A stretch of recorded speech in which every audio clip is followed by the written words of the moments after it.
cute, sexy, and fun. You're watching CSF Nation's own WMK TV, Channel 90.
Good morning, good afternoon, good evening, and good night, CSF Nation. I am Skyla Takamoto, and it is time to welcome back into Makini Live, Briannah. It is so good to see you back here, and we hope you had a wonderful birthday, Akasa. Thank you, everyone, for the wonderful birthday wishes. I missed you guys so much, and it's so good to be back. This makeover was really refreshing, and what you guys said, I really cherished it. So thank you. Thank you, all of you. Bree, girl, we're happy you're back, and we're happy you had a wonderful birthday. That was fun celebrating last night, though, for real. Got to meet the family and all that cool stuff. And seriously, you were like a perfect 10. We're all just stunned by your makeover. Like, completely stunned. I'm Ini Kamkon. Stop it. You're gonna make me cry. I mean it. Like, girl, I mean it. Akasha-sama, you mean it. You look absolutely stunning, and like Skyla, you seem much more happier too. And we're happy for you. You also want to thank Sonia for keeping it quiet throughout last week, though. I don't know what to say. I know Sonia is watching backstage right now. Azalea-kun, thank you so much for filling in for me last Sunday, and a huge thank you for helping out with the makeover. Maki-kun, Desiree, and Eris also helped out with the new wardrobe. Like 600 Exchange, our wardrobe sponsor for the show, crafted this outfit that they paid so close attention to the gold trim that I like to wear all the time. And the fact that they tied the rest of the outfit with my family crest, which they actually made from scratch, is just... I'm so overwhelmed. I'm about to cry right now. Girl, everyone backstage can't stop talking about your makeover, though. It's like, you really stunned all of us, and I've never, in my years of working with you, especially on this show, I've never seen you glow this much as you do right now. Like, you're always so like upbeat and like bubbly sometimes, but I've never seen you like glow the way you are right now. It just really put a smile on your face, and seeing you smile put all of us to smile as well. Oh my god, thank you. Arigato, thank you, everyone. You guys don't know how much all of this means to me. You're welcome, Akasha. But I think the audience needs to see the new Briannah, don't you think? Right. Listen, we have so much to go over today, and so let's go ahead and not keep this audience waiting any longer. And Briannah, I think you need to start the show. Like, you should be the lead off, though. Wait, me? Yes, absolutely. Yes. Yes. Take over. This one's all your Akasha-sama. Oh, okay. All right. Okay. I'll do it. All right. Thank you, all of you, once again. I'm truly overwhelmed. So, Makini Live starts now.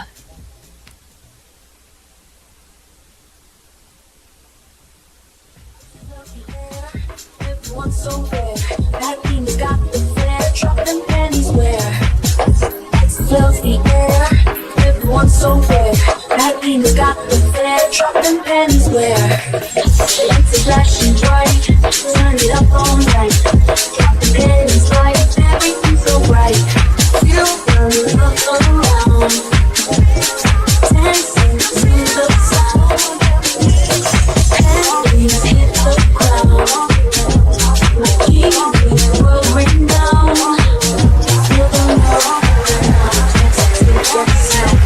Take it all around. In this world renowned. In this world renowned. In this world renowned. Everything's bright. Everything's so bright. World renowned. Take that sound. Take it all around. In this world renowned. In this world renowned. In this world renowned. Everything's so bright, bright, bright, bright.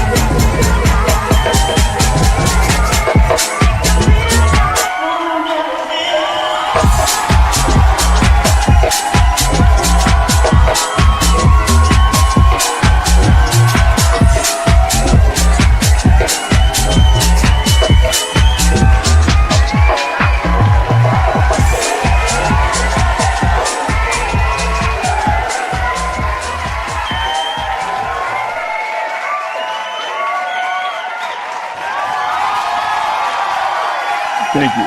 Thank you. Thank you. Thank you. Guys, thank you. Thank you. Thank you. All right. Thank you. Thank you. Hold your applause. Hold your applause. All right. Hold your applause. All right. Good morning, CSF Nation. I am Makini 90. Artist, journeyman, and illustrator, and welcome you to another Sunday here on the sexiest Sunday afternoon art show on YouTube. Makini. With me is, of course, my co-host.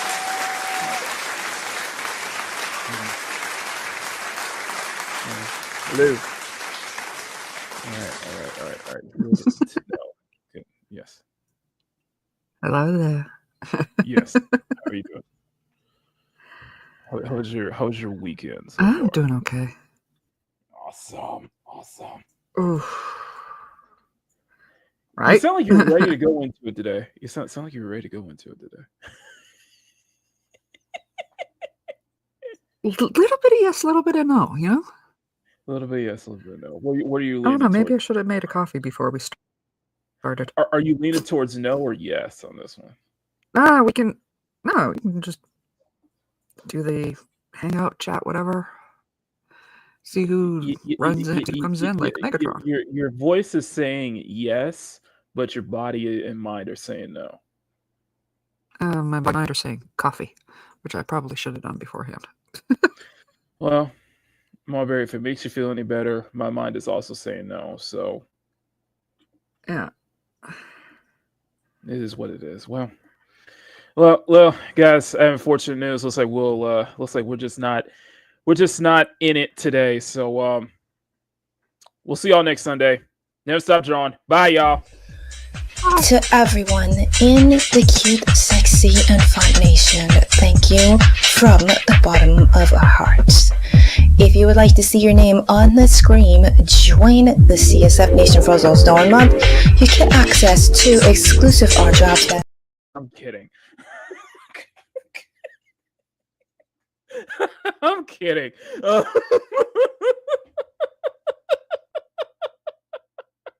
Okay, I'm kidding. I am kidding. No, we do have plenty to go over today as Mom Bear is getting herself a nice cup of coffee to get the day started. In the meantime, we got two main topics we're going to be covering today. One is of Avowed. One is of Avowed. I deserve those boos. Where's Trace? when you need them. Okay, I deserve that. Okay. Um, we are talking about Avowed, and we'll talk about Marvel Rivals plus some Do you other hold topics. on? Yes. Do you know how expensive tomatoes are? Don't be throwing those mother fluffers. You know how much we're gonna have to clean it. You do realize that those who Wintertime, damn it. throw and no see we're so this is a live audience. Just to my audience watching, whoever throws the tomatoes at us is gonna be the one that has to clean it up. So, you know, just saying, you know, throw if you dare. Enter at your It's own risk. wintertime. Tomatoes are expensive. Exactly. You don't want to waste perfectly good tomatoes, okay? Just think about that before you decide to throw it right at me. I said right at me because it's not going to go At to the it's not going very to go to least- Margaret. Those tomatoes are going to go straight at me though. And I'm just going to dodge True. them. I'm just going to You're be the, like, you're the one with the button. I'm just like, you got to clean it up. You're At the going to have to very clean it up. least, I'm not- throw some bread and bacon too, so I can make myself a sandwich. Exactly. Exactly. We already told janitorial. Hey, see, Marvin, here's the thing. I already let janitorial know to not clean it up if they try to pull that. Okay, so our hands are clean. They have to clean it up. Okay, let me make that clear. So anyway, I'm joking. You got your coffee ready? You seem ready. No, I will have to wait for a minute. Only a minute though. I like you said no. You're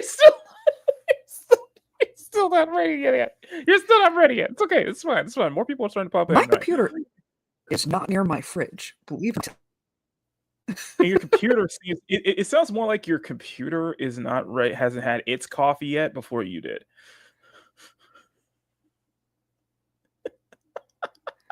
Right? Anyway, Right?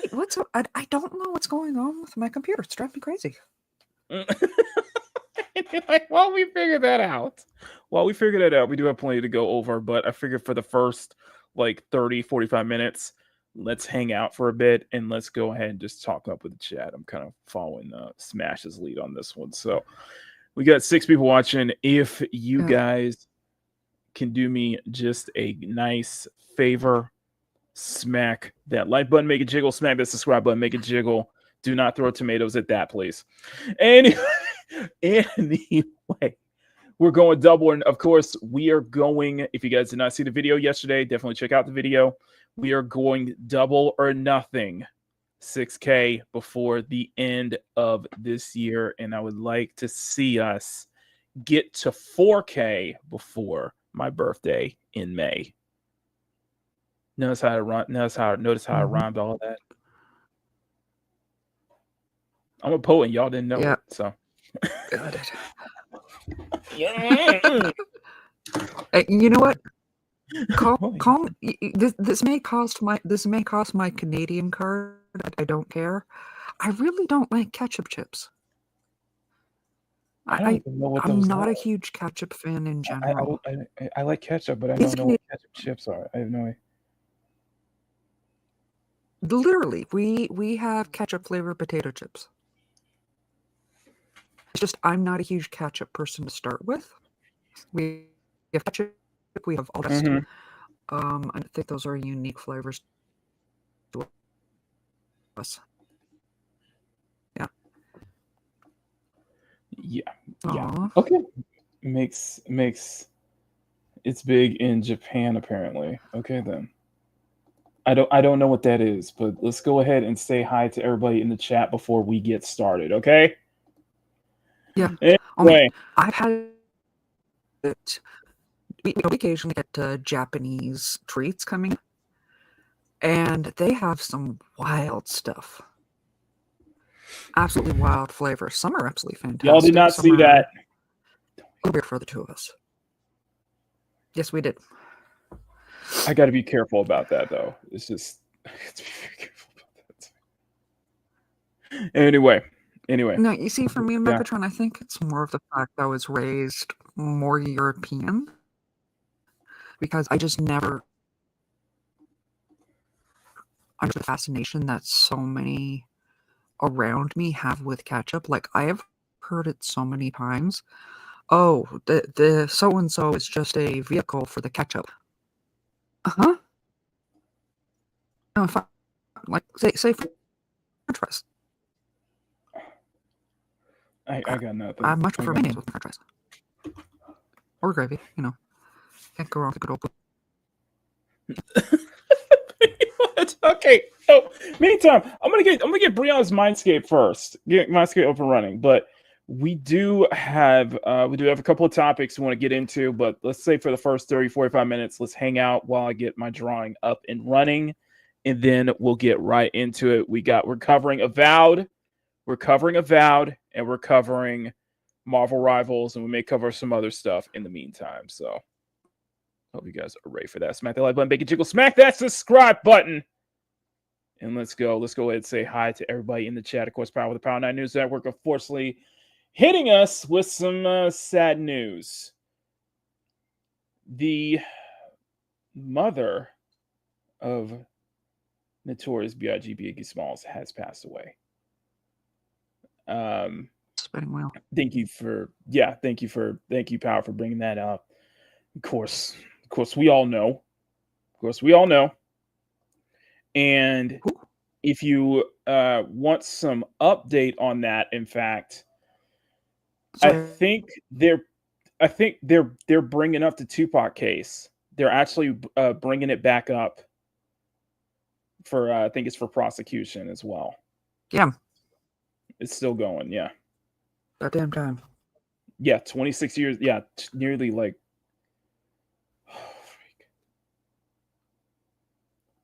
20 years later. Jesus Christ. It's been 20 years later, man. Oh my god. I will be right back while you're going through the power. Mm-hmm. Well, it's supposed to son's rap Cheeseman 299 for Spotify streams. Yes, absolutely. Violetta Wallace, survived by her grandchildren, CJ Wallace and Tyranna Wallace, who are Biggie's kids. I will be right back. All right. Muck. I'll keep them warm. That's what I'm here for. I got some for you specifically, and you'll have to take it as a positive or a negative. Anyway, speaking of which, my dress up darling is what is it? The ending to my dress up darling is finally ending. Okay. It's too short. That's right. Yeah. So we already know that. Yes, we already know about my dress up darling, but looks like that manga is ending. Final arc. Well then. Well. I am very much because I know I was a fan of My Dress Up Darling. I think a lot of people here in this chat were definitely fans of My Dress Up Darling as well. So let's definitely see it to finally end. Australia, Mama Bear prefers. You know what? I'm gonna save that for Mama Bear. Right, that one. I'm gonna save that Australian one for Mama Bear. By the way, once she gets back. Let's see. It's been extremely difficult to both parents. Okay. So we get some Australia stuff here. I'm gonna say that from Mama Bear. Okay. Stunning. Good morning. Boo. Yes. We're into it. So we did cut the show short, but we are back. I'm kidding. Looking at good morning. Emerald, good morning. You're not gonna throw tomatoes or string. You're cleaning it. Stunning. You're in a live studio audience. So if you throw tomatoes at us, you're cleaning it up. Just saying. I'm gonna dodge those tomatoes, by the way, but you're cleaning it all up. I already told janitorial services. I already told our janitors cleanup crew to not clean up any tomatoes thrown at us. So they have to do it. And we got security. And we got security outside the doors, so you can't just sneak out this time, Stunning. So yeah, we know who it is. We got securities and we got cameras all over. So anyway, Emerald. Since we're talking about ketchup here, and I don't know who this Jeremy Swiggs is. I've not seen him before, but who I do know is Memes of Destruction. Memes, good morning to you. And Loki says it's ketchup chips are big in Japan. I don't know what ketchup chips are, so let me check the angle. Okay, you know what? You're gonna have to have. Okay. I'm gonna look this up. Okay, what is ketchup chip? Oh, ketchup flavored chips. Oh, ketchup flavored like Lay's and ketchup flavored potato chips. That's Really, you come your deep shit. I know who you are, Jerry. I haven't seen you in like ever, bro. I haven't seen you like ever, man. It's good to see you. I haven't seen you in a long time, sweetie. Seeing a lot of familiar faces in here. So I'm gonna wait until Mama Bear gets back because I got a surprise. I don't know how she's gonna take it though.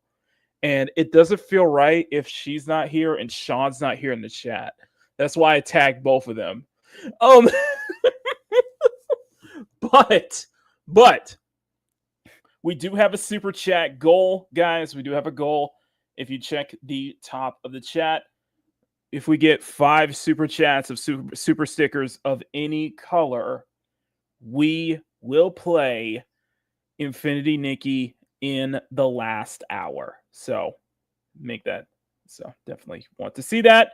You guys know what to do. Also, I did not finish the Evelyn super chat clip yet. That will be for next Sunday.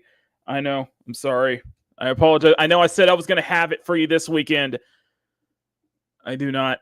I am terribly, terribly sorry. You what? Yeah, I know. Sorry. Oh, my leg! My leg! You have is I will play the audio. I will play the track though for the first super chat. For the first super chat in the show. So first super chat, super sticker, I will actually play the audio for the upcoming super chat next Sunday. No Evelyn super chat this week. I'm still working on it. I apologize. But I do have the audio part. If you guys want to listen to the track, we'll play the track for the first super chat of the day. Second super chat will be either be Miyabi or Nicole of your choice, whatever choice you guys want. So I haven't touched the first ascent in a while. I need to get back into it. I need to get back into it, especially becoming the Gunner Gate stuff. Now, should we do you want me to drop the news on you right now, or do you want me to let's do if you want to do a costume rating of Brianna's new look? What would you like first, Mom Bear? I'm not sure. I'm also The hearing surprise myself. is really determines on how you take it. Let's put it that way. Okay. So Brianna first, or the Yeah, we could talk about Brianna's outfit. Okay, so it is not done. Okay. It is close. It is close. I'm hearing myself though. You are.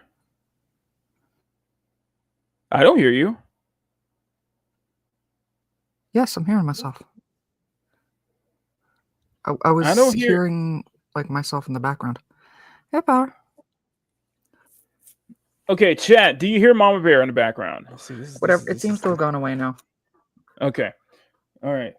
So what you hear is yourself, but what you see, they're definitely hearing Ike. This.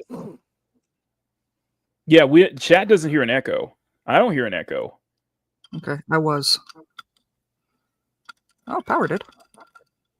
I hear her. I think it's referring to an echo though. No echo. Yeah, Sunny says no echo. It was something like that. Yeah. Okay. No, I was hearing it for a bit there. Every time I said something. Okay. But let us see. Better. But what do you see? Hi, Noise Box. Come here. I love it. I think you outdid yourself on this one. I think this is peak. Mm-hmm. I think this is legit peak, though. Yep. Like, scale 1 to 10, guys. I'm not even finished yet. I haven't done the gold yet. But on a scale 1 to 10, I think this is legit peak. No, I love this. I love it. It is gorgeous. I was not subconsciously repeating myself. Please continue. No, Yeah, I think this is peak. No. You were subconscious. The shading. Literally, I think you outdid yourself on this one. I think what I did was because I was spending too much time in Cyberpunk as well. Giving those gold like plated armbands as well was a nice touch. Like it feels like Brie was like slimming down so much more this time. And I think the suit itself, the outfit itself is like outfit itself feels so much more like streamlined though. And it's like really contours to the figure. I like the top. I really do. I thought that was a nice idea to do for the top. Instead of just doing a standard cleavage cutout like I always do, I thought a side and under boob in a way that is very creative that I really like. And then like she said in the intro, to top it all off, having her family crest to kind of tie the entire design all together. It's but of course the biggest one is tying those dreads up. It's shorter dreads, yes, but they're much more tied up though. So on a scale of 1 to 10, guys, let me know what you guys think. I love it personally. So I should finish this. I probably should finish this by next week. And I still got one more drawing to do too. So. Looks great. Thank you. And Swix Makini loves the tops. I do love the tops, and I thought you also said you love the legs. I do love the legs too. So yeah, I thought that was always a nice cut out to put as well. Okay, so what we're doing today, the Mindscape. What we're going to do today for the next 10 minutes is we're going to start on the Mindscape, which that is an updated version for the intro as well. But the shoulder looks a little off. Oh, I do got to adjust that. Okay. Thank you, Swigs. Thank you, Swigs. I will check that. Thank you. I kind of adjusted that as well. Okay. Getting swiggy with it. No. Fuzzy little demon. Okay, are you ready for the surprise? Yes. Okay. Is it perhaps 6 feet tall, chocolate colored? No. You love me. Listen, all I could say is, what was the thing you told me a couple weeks ago backstage? Just when I thought I got out, they pull me back in. Oh yeah. It's not over. Fun.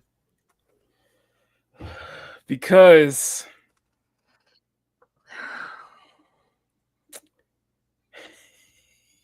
it's got a Discord, y'all. The official 5 Hearts Under One Roof Discord is open. Just posted like a couple days ago. So do you guys, if you want, I will. If you guys want to join the Discord, the link to the Discord is in. I will put the Discord link in the chat if you want to join it. It's called Beauty Girl Story, basically. That is the official 5 Hearts Under One Roof Discord. But that is not enough, though.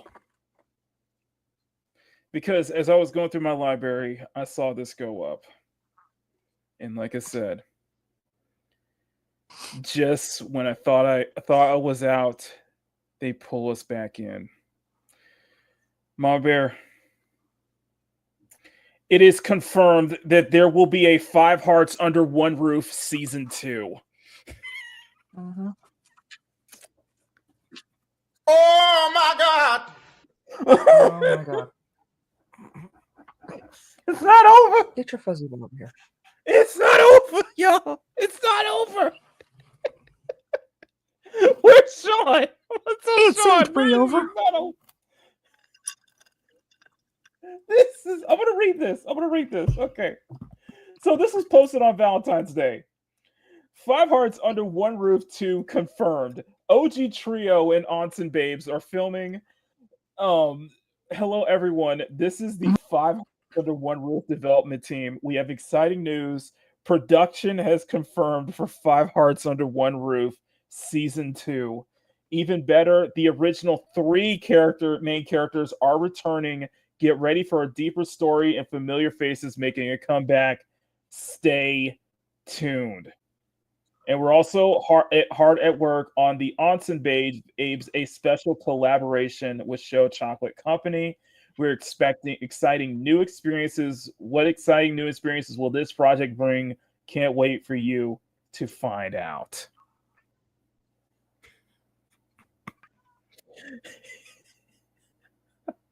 I want to know, Mom Bear, what is your initial thoughts?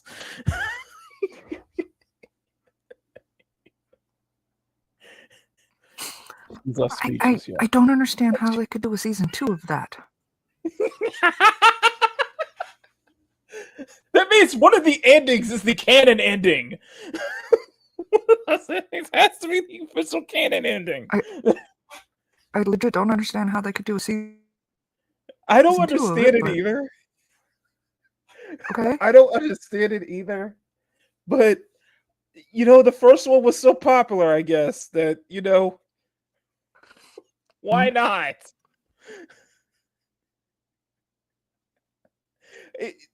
They say the original 3 are returning.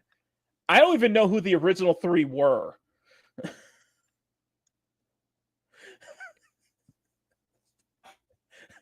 I don't know what to tell you, right?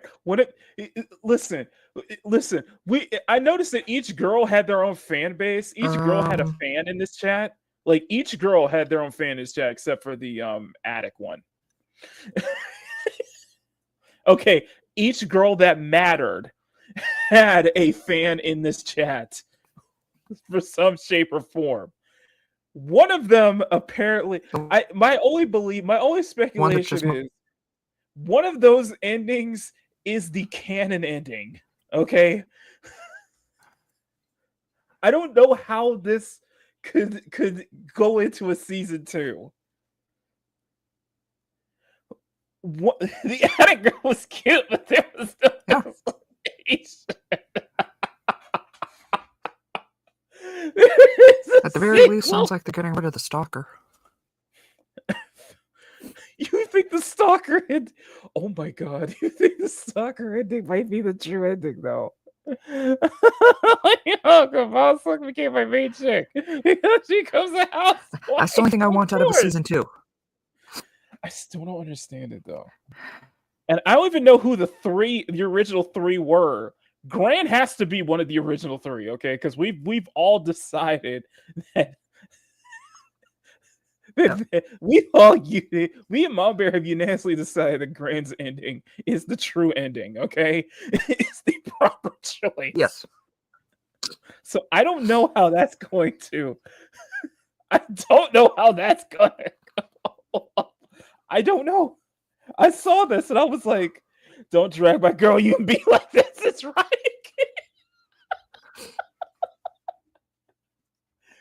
I'm just saying. The only thing I don't know how. I don't know how they could do a season 2. If it's the original 3 or we're seeing it from a different perspective. I'm very curious about that. What is going to be? It has to be. One of these girls has to be the actual canon ending then. Well, at the very least, I need an explanation of Attic Girl. Attic Girl was a thief. Turns out the Attic Girl was a thief, though. I need an explanation, though. Yeah, but I feel like that's gonna. Oh my god! If it turns out that's to be the canon ending, it says here that just we get a freaking explanation for who the Attic Girl is. They're all pretty. The true ending is calling the police on the pair. That is the true way to set up the second season. There's no way. The true ending is a bad ending because ain't no woman want a man as indecisive as that main character. I agree. Yumon Yumon was very indecisive, and I'm like, bro, you got the chance of a lifetime, okay? The opportunity of a lifetime. I can't believe her. She was kept up there for seemingly 10 years and was probably told to take food from the fridge, whatever. I love her, and I just love how Yumon is like has never went up to the attic. Never went up to the attic. My man's just saying beta. I know, right? You be that UA ending would be jail for. I know, right? There you go. That's how they started off. They arrest Yumon because his parents had kidnapped some girl. Mm-hmm.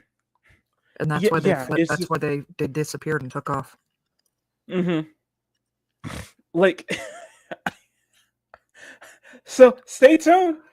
That's all I can tell you. Stay tuned. They're filming it right now, so I don't know how crazy it's gonna get into. You know, whatever they get into is probably gonna make a lot of sense because people are into K dramas already. So I'm telling you though, we're gonna get some Spanish soap opera level like jumping the shark. There's gonna be some serious jumping the shark moments. We need an American version. We need an American version. Come on. Oh my god. What if it takes place in America? Think about that. Think about season 2. They bring it from South Korea to America. Yeah. I need America.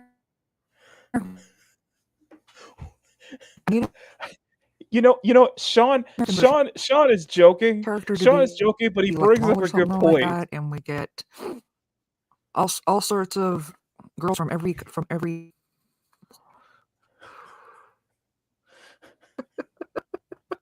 Sean's bringing up a good point though. What that would mean that whatever choice that we made during our playthrough set up the sequel. It somehow set up the sequel. Like, mm-hmm. I don't know how. What? They're gonna jump the shark. So I don't know how more ridiculous it's gonna be. It is.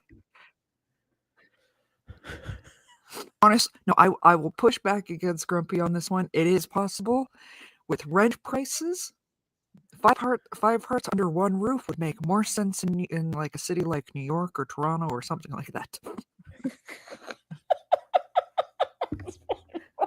5 hearts under one flat. Come on. Oh my god. Oh my. Well, yeah, maybe it's a time skip. That's the only thing I could think of. Is like whatever ending we pick. Whenever ending, it's like it's going to be a time skip. That's where it gets more ridiculous. Where it's just like either our character is either the luckiest person or either the luckiest person or the dumbest person in existence.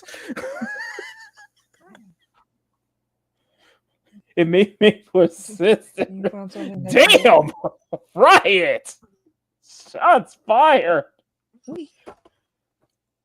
Well, meanwhile, we'll just want to let you know about that. In other news, yeah, Dustborn was nominated for a GLAAD award, and that's it. That was back in January. So, there will not be. If they announce a Dustborn sequel, I will not be a part of it. No, no, not even for laughs. I'll be like, no. That studio needs to shut down. Hey, Judy. Julie, what's it about? Okay, so Dustborn or 5 Hearts on One Roof. Okay. So you play this. So you are so basically what happens is your parents go out on either on vacation or business trip or something, and you're left with this boarding house. And you're say it again. Show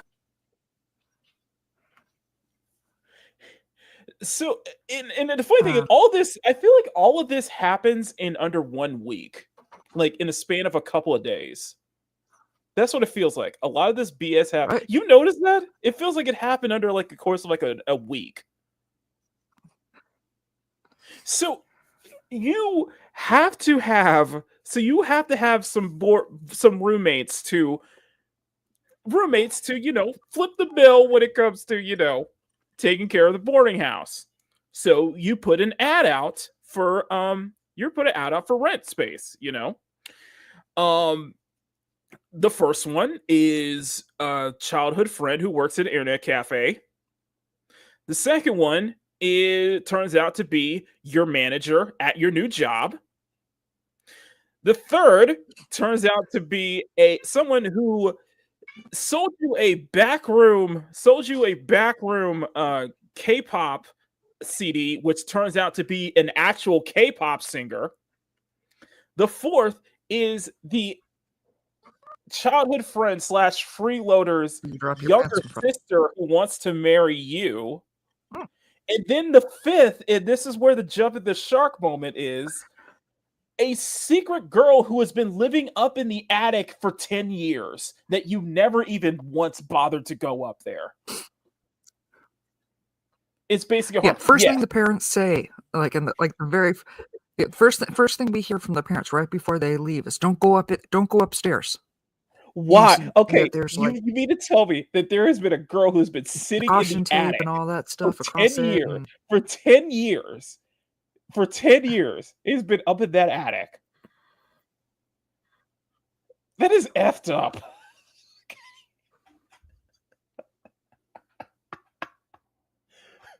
But you know what? For as ridiculous as it is, I ain't gonna lie. I had so much fun with that playthrough. I had so Megatron, much fun. she didn't pay rent. She didn't pay. No, I never got the sense that she would actually be willing to pay rent, though. It was fun. I won't lie. He said it multiple times. And it probably wasn't just a business He said trip, it multiple times. You haven't paid for anything. That is the definition of freeloader. Agreed. I'm like the other four are even willing to flip the bill either too, because you get that inconvenience. So inconveniently, they're all taking up the ad. They're all taking up the ad you plastered all over the neighborhood. It's belonging in jail and stuff. Not only that you have a wise grandmother and acting as your grandmother acting as your sage. Throughout the entire playthrough. She shows up in the background, by the way. She shows up, you'll see her in the background in a lot of places, though.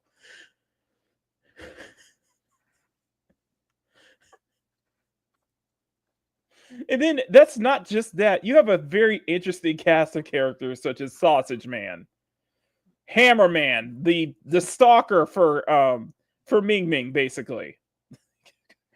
Which is another story that went nowhere. Yes. There's a lot of stories that felt like it went nowhere, though. So Sausage Man was fun, though. Sausage Man was just out of nowhere. I'm still mad at y'all for asking me to kiss him. The first time we did that. Hey man, there was an ending with him. It wasn't Harriman was a spy. I don't know what's going on. Anyway, it was ridiculous. And I think that was the best part, though. Oh, it was ridiculous. And it was like, there is no way that a situation could make this work in real life. There is no way. There is no possible way. Because we were going through this playthrough and we were thinking to ourselves, There is no way. Like if you threw Grant, let's for example, say if you take the option to kick Grant out of the taxi cab, you would not have gotten the job. Once you find out that was the person who hired you.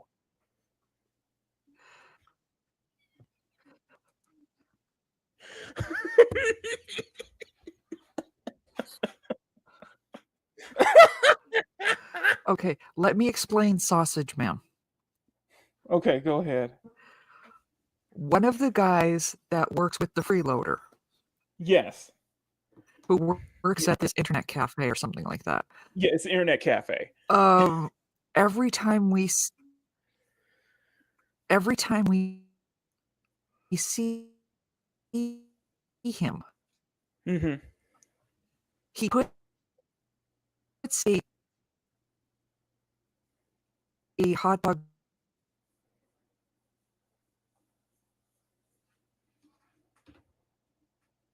You could also stop before you know it. Exactly, I agree. I think Mama Bear's roboting, yeah. The robots have taken over. I think Mama Bear bot needs a firmware update. Yes, I do. Just take... Guys, Mama Bear's been taken over by the Black Wall. We gotta stop it. Where's that watch? I'm sorry. Black Wall. Hey, at least it's back, you know. Hello?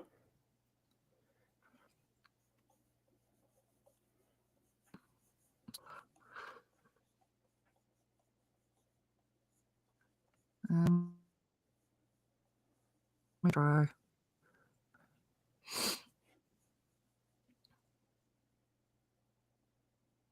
Okay, so in the meantime, while she gets that adjusted, so the Necrons of Mama Bear. Yeah, by the way, by the way, I do want to talk to Bandito real quick. Bandito, it's a good thing that you're not on the Discord, Bandito, because well, Sean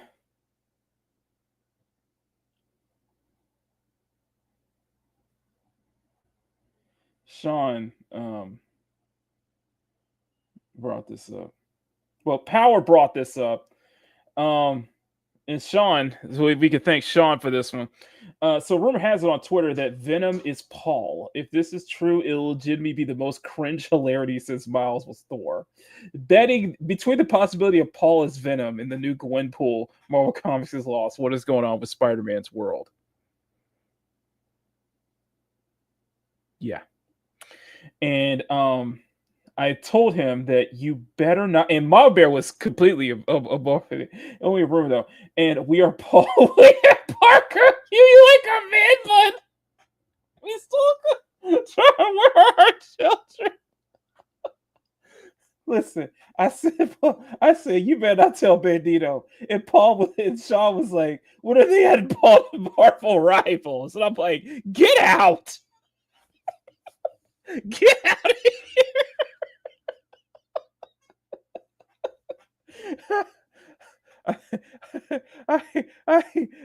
Bandito, if you're listening, listen, Bandito, I know you're listening. Listen, direct all your anger towards Sean, okay? Not me. Just direct all your anger towards Sean.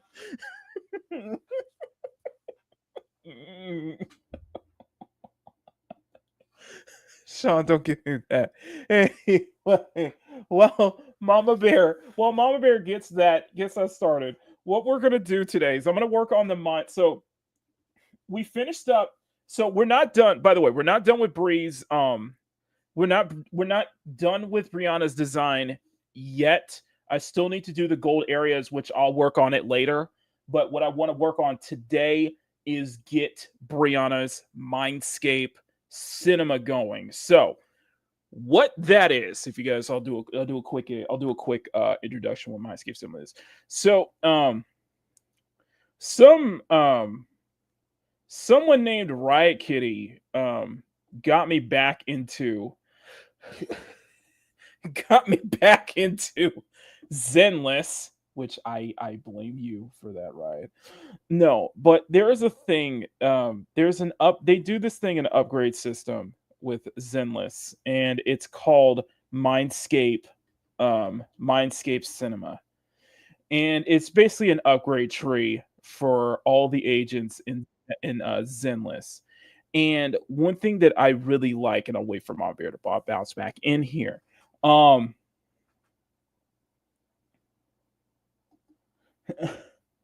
there she is. Okay, she's back. I'm hoping that works better. It does work better. It sounds like better. Okay, so what yes. So go ahead. I'm hoping that helps. Okay. So when you get duplicates of an agent in Zenless, it allows you to enhance their Mindscape Cinema, which is basically an upgrade tree. One thing that I liked about this upgrade tree is that these are specific illustrations of each of the agents in the game. And I loved this so much that I did my own version of it with Makini Live Reboot. I will show that to you right now. So let me go ahead and find the Makini Live Reboot. So this is the so you guys see this when I introduce all of the girls in Makini Live. I do it in the style of a Mindscape Cinema, so you guys can see it's done in black and white with a full color version, of course, with the full colors, and it just flashes straight to color. Now, so I did one for Skyla's new design, and this is her Mindscape, by the way.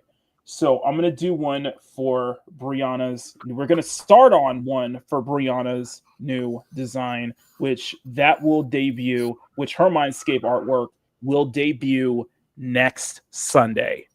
So that will be next Sunday. Monkey Jeebus, good morning to you. Sean, good morning to you. Now, Monbear, how are you?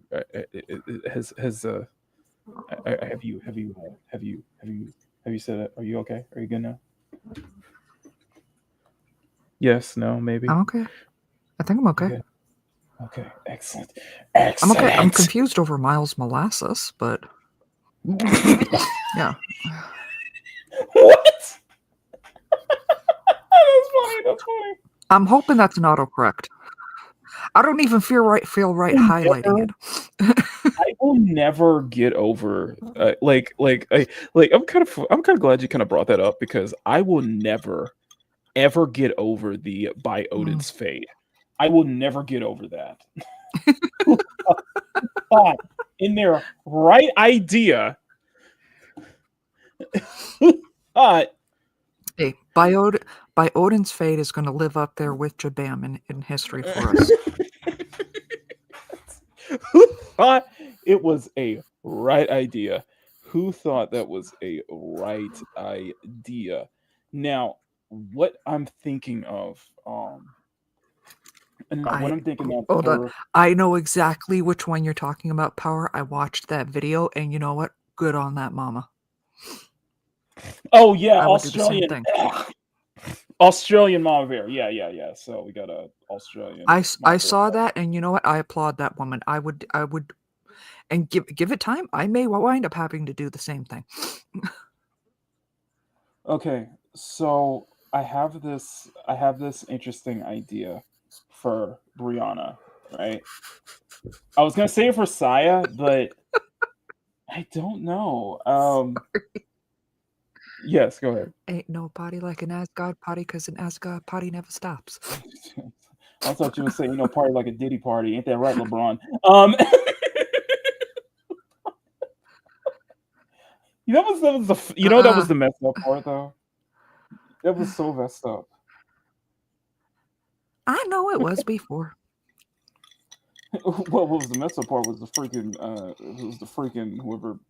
Yeah, that gets into politics. I'm just saying. So one thing is okay. So stepping up the bat for a man who basically committed the darkest day in American history is not okay, is fine, but the diddler is going across the line. Basically, it's a step too far, right? That's all I'm gonna say. Anyway. Yep. Uh-oh. So this one, I do have a this one. Same person. I don't know. I had this idea of I had this idea of I see a little bit. We're gonna get into the topics. We'll get into the topics, but I figured I wanted to spend the first hour. I want to spend the first hour or so talk about. What's going on? Yeah, that's fine. I'm laughing at Sean. Sorry. Oh, wait. And Oh, Megatron. okay. Also, Gwen Stacy's been resurrected. Why? Why? Why not? Why? Why not?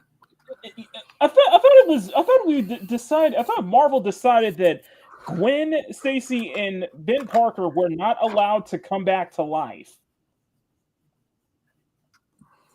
I thought that was already. Nobody stays dead in comic books.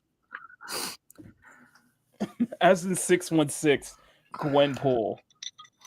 Marvel and DC will be coming out with crossover books. Oh yeah, I did see that.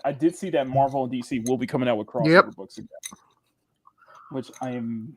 Well, WBD has been wanting to do a crossover movie for a while now.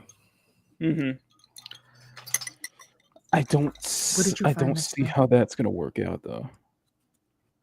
It's not. Yeah, see, that's what I thought. I was like, it's not gonna work out. It's not gonna work out though. See, it's just not gonna work out though. Oh wait, I can do. Wait. Okay. So here's an idea. I don't know why, because it feels like this will be safe for Saya's design, but I thought I don't know why. I don't know why this is. But basically, I'm thinking about drawing Briannah applying lipstick. Sure. Yeah. See, that doesn't sound interesting until I can figure it. Until I can do it in a way that makes it look interesting, though. Right. Right. No, it does sound good. I just also got a fuzzy boy that keeps bringing me a toy to throw. Is it Buddy or is it Buddy, Kara, or Ike? I'm playing Ike. fetch with my cat. We'll get into it. Guys, we will get into the topics in the next. I would say, let's say the next 20 minutes. Okay. We're trying a new format, which is basically an old format. Nothing is sacred. Well, yeah, exactly. That's what people with Marvel is like. Nothing is sacred. That's it with DC. Nothing's sacred. It's just like everything. It's just like everything. Nothing is sacred.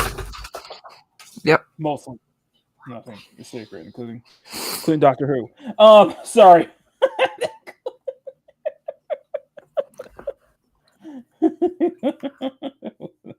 It wasn't sacred. Good Star Wars. It wasn't sacred. Including a lot of stuff that was definitely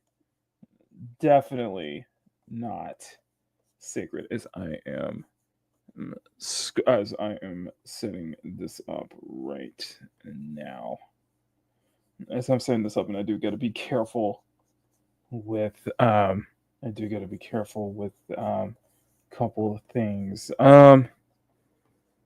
The tagline is secret. Doctor Who was in the first. Oh my God! Yes. There was that, and Miss Marvel is the savior. Oh yeah, that's right. Kamala Khan is the savior of the X-Men. What? Hey, Eli. Did I say comics don't matter? Did I say comics don't matter? Of course they don't. Did I just say this whole stuff? Did I say that it all stopped last year? That I stopped caring about comics this time last year? I told Eric that, Yeah. by the way. I told Eric that. Man. But we're not going to get into it unless Malbear wants to. Unless Malbear really has something she wants to say about that situation. Not particularly. Did you say knock yourself out or? If you want to, but I've got nothing really to add to it. Listen, all I can say is I do have a redesign for her though. Listen, all I can say is I've said my piece last year. You guys saw my community post. You guys saw how angry I was with that community post. And in just so I don't give this particular individual any more attention, because that's all they crave for, because they're a colossal grifter and all that. I'm not going to talk about it. You just look at my community post. That's all I gotta say. And I want to say thank you, and everybody in the community post who commented on that, who gave me even more information about this particular individual. Thank you. This is new stuff I did not know about. So, yeah. Yeah, we really just want to thank that person for the engagement and move on from there. Exactly. No, not her, Megatron. Not her. It's okay. No. Open up the door. Let She's him just find it. desperate clinging for relevancy. It's just desperate to be relevant. Some indie dev needs to make the next. I know. It's Julie. Come on now, Julie. I like how she said that. I like how Julie said that in all caps, though. I love that. I'm like, Julie's been loving. How else are you gonna say it? Julie's been saying it for the whole segment. No, see, I know we're seeing more people show up, so I'm gonna put this right in. I'm just gonna show this right here on the inside side, guys. Rate it. It's not done yet, but if you guys would like to, because she's already plastered all over the,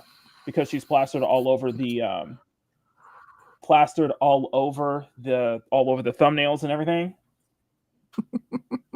Rate it on a scale of 1 to 10, guys. I want to see it. I want to see 1 to 10. Rate Brianna's look on 1 to 10, because I think this is peak. I think we've hit a peak. I seriously do think I think we've hit a complete peak, though. Eli says 20. Put on some nice hip hop. I'm not playing on 90s hip hop, okay? Yeah, we've got a Mary. I like you went from Mary. It's not really a 10. It's just a Mary, okay?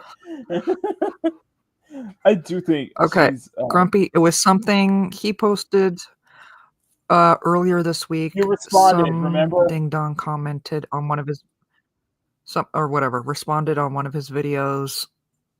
Community post. Not interested. Yeah. Yeah, it's in the community post.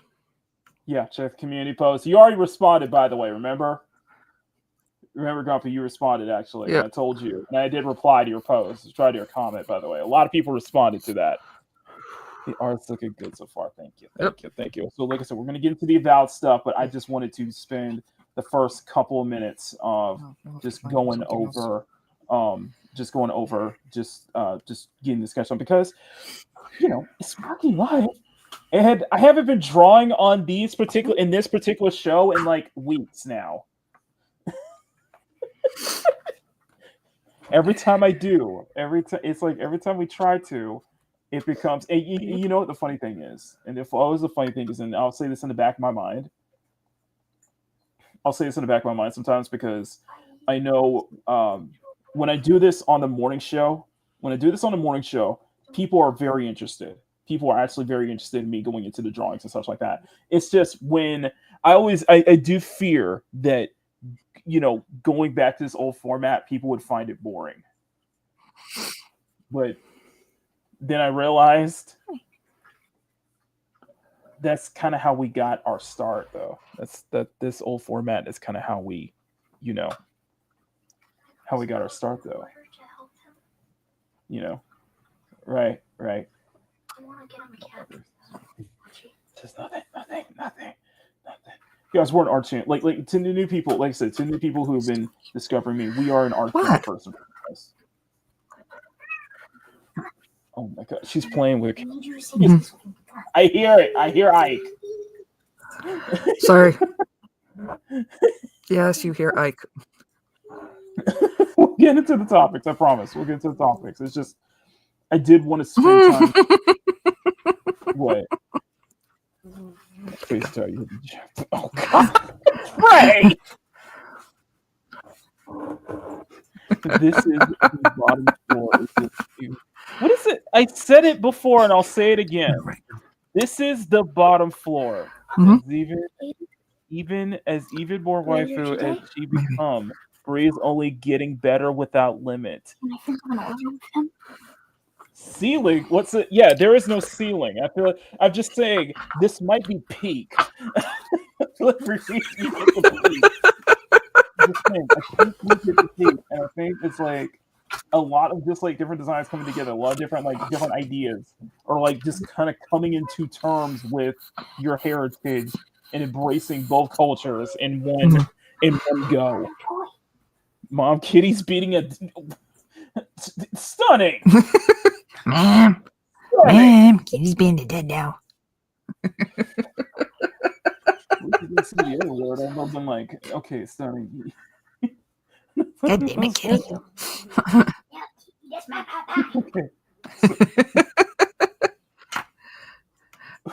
Okay. Whoever's made that sound sounded like Jeff.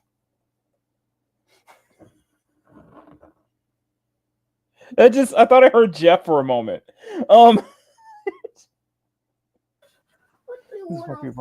That was Chippy Bear. Okay, Chippy Bear sounds like Jeff the Shark. Apparently you sound like Jeff the Shark. I do? Yeah. Go num num num num num. Yum, yum, yum, yum, yum. Do I actually sound like Do I actually sound Now I understand why I love Jeff so much. Okay, so we all agree this is okay, so we all agree this is Mary. Okay. So we all agree Brianna's a straight up Mary. And we do have Marvel rival stuff to get into as well because we do want to because it is a good clear up of what is going on. Is I think the East is I think this is all power play. I think this is all power play for the East to finally like take back the throne, as if they haven't been taking back the throne already. You know what I mean? I don't know. It just seems to be all a power play, you know. And it's just so we'll get into the Marvel rival stuff, but I do want to ask before we get into the Avowed talk, and we're probably going to watch a video as well. We're probably going to react to a video as well because now I think that's the new meta there for live streams. Mm-hmm. Reacting to videos. Fun. It was a fun reaction. It was crazy because I was watching Smash last night. I was like, okay, so it's reacting, two guys reacting to two guys reacting to two guys reacting. Oh Jesus. Yeah, it's like a react session. So we're not I told y'all we're not Asmongold, okay? We're not gonna beat some freaking I'm not gonna turn this channel into a freaking react channel. We're a reactive draw channel, okay? I'm only saying that because Sean I'm only saying that because Sean hasn't trademarked it yet. Right there. There. What? There's react and draw. They can do that. I'm only saying that because Sean hasn't trademarked it yet, so he hasn't copyrighted that term yet. So, what? Right, Sean? I'm allowed to say it, right? Can I go get a pass?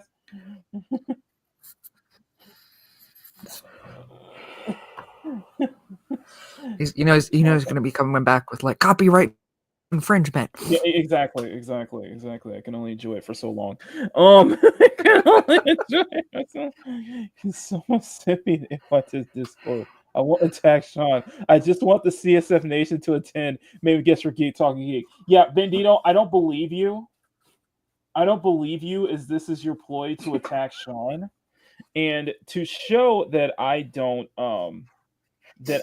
believe you.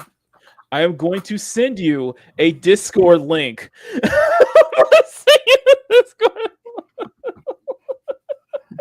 just to show that I don't believe you. I don't believe you, but I'm going to send you a link just as a way to let me know that I don't believe you. React and draw. Yeah, we're gonna start calling ourselves React and Draw. Is that okay, Sean? Yeah, see, React to draw. I like that. React to draw. See, there you go. Mm-hmm. There you go. Makini, I think she's a 7 out of 10. Aw, thank you, Julie. Thank you all so much. I can't wait. I can't wait.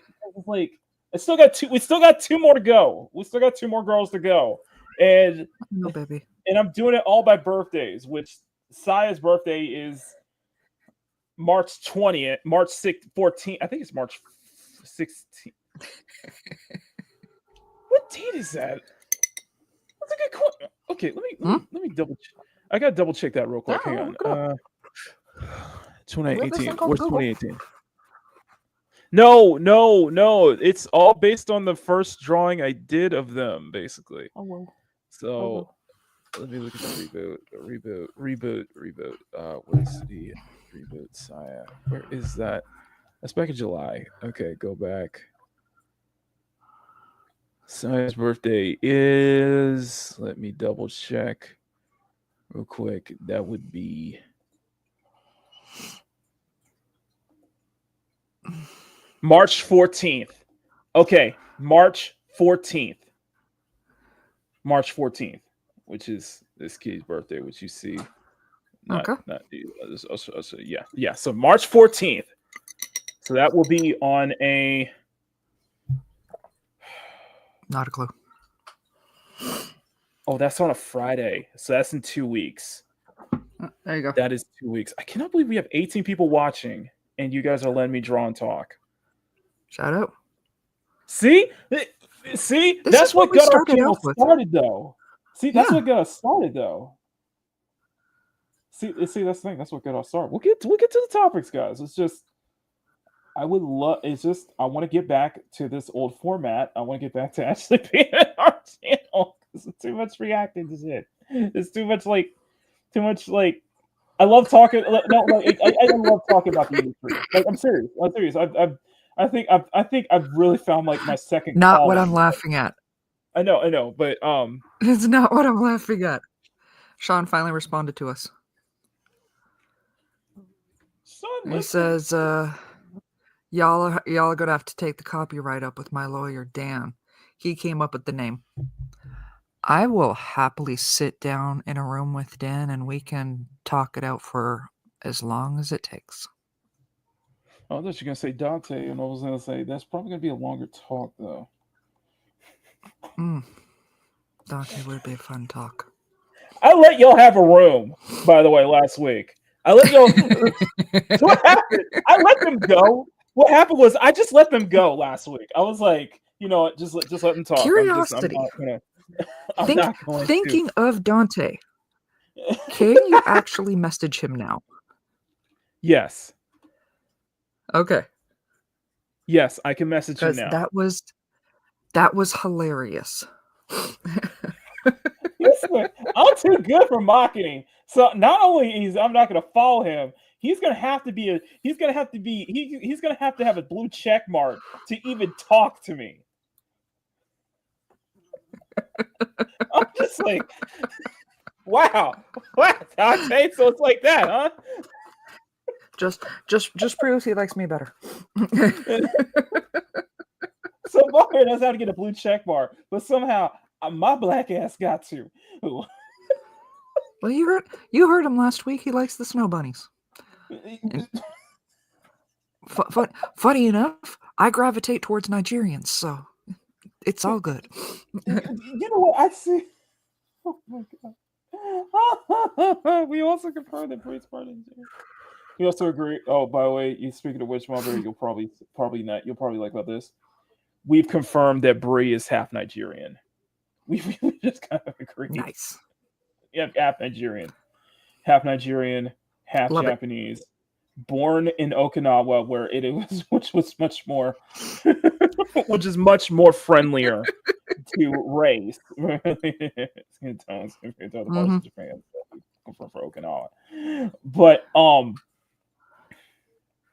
no, I still have one. No, I still have this plus one more drawing that I got to do, and it's the one that I did promise from the Valentine's one. And it's going to be extra spicy. Like I guarantee it's going to be extra spicy to where I can't even show it on screen. So I'm like, okay, then you have to as promised. So he's saying that there's a what? I'm looking at Grumpy saying so he's saying I think the chat is starting to ship. like Grumpy's like, so he's saying there's a chance. Yes, there's a chance. Yes, there's a chance. It's just next time we have Dante on, it's just like, you know what? I'm gonna set up a back room for both of y'all to mingle before we go live, okay? That way y'all can't do it on stream. And I'm just like, okay, just go ahead, take care of that. We'll be back, okay? My grandma has 8% Nigerian DNA, so I guess that makes me 4% Nigerian. There you go. Okay, so we got 18 people. 18 people are watching. See that? You see that? You see that? We're going back.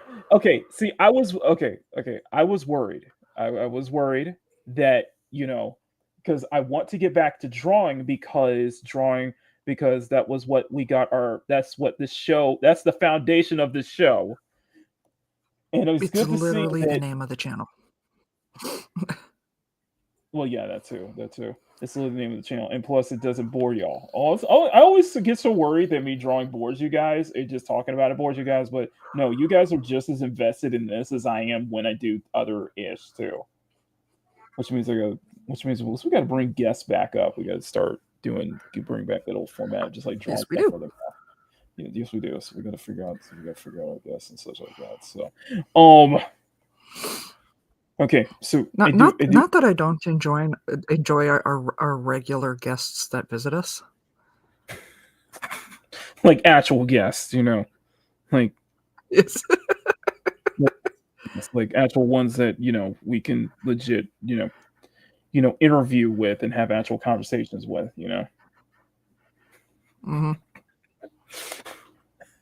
Ow. Mocking gonna post up there, them art pieces gonna be like, that's sensitive content. I'll just penalize my checkmark algorithm just interacting with you on stream. You know what? I won't. You know what? Okay, I won't. For the sake of not getting anybody else in trouble, John, I will not post it to Twitter. I'll post it to Newgrounds though.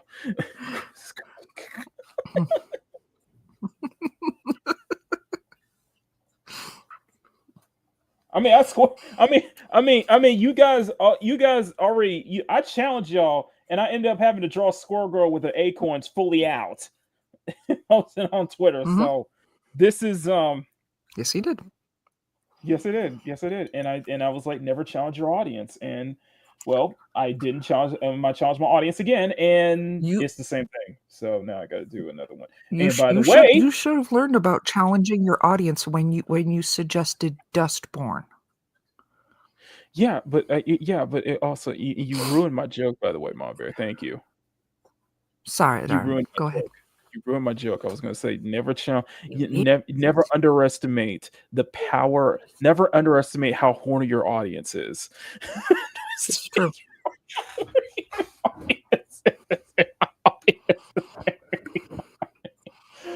By the way, you guys deserve a round of applause. Those Seriously? those flats I posted here, which you guys joked about, 313 likes. 313 likes. Just on the flats. Nice. So you know what? Y'all deserve y'all deserve a big round of applause, by the way.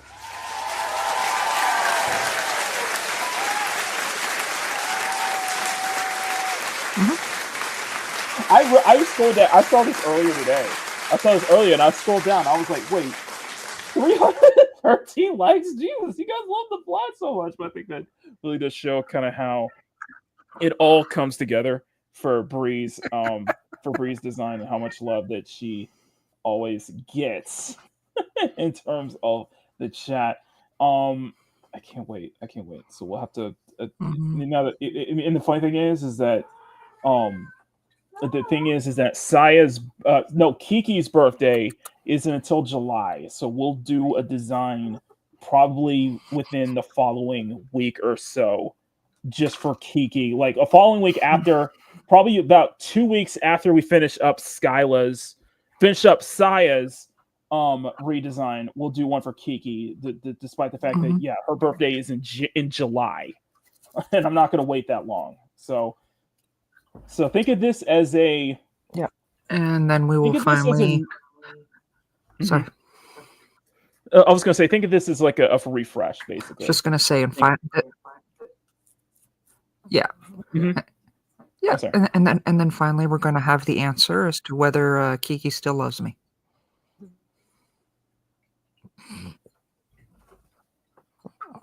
Yeah, because we genuinely need to know. Yes. Yeah, I'm gonna lagged for a second. Hold on, I'm sorry. My brain lagged. That's why He loves me. I'm giving you that awkward silence. I'm giving you that awkward silence. So I know you are. Like I said, guys, council go five. Cool. Why am I saying 5? No, guys. Like I said, 5 super chats of any kind, and we will play Infinity Nikki.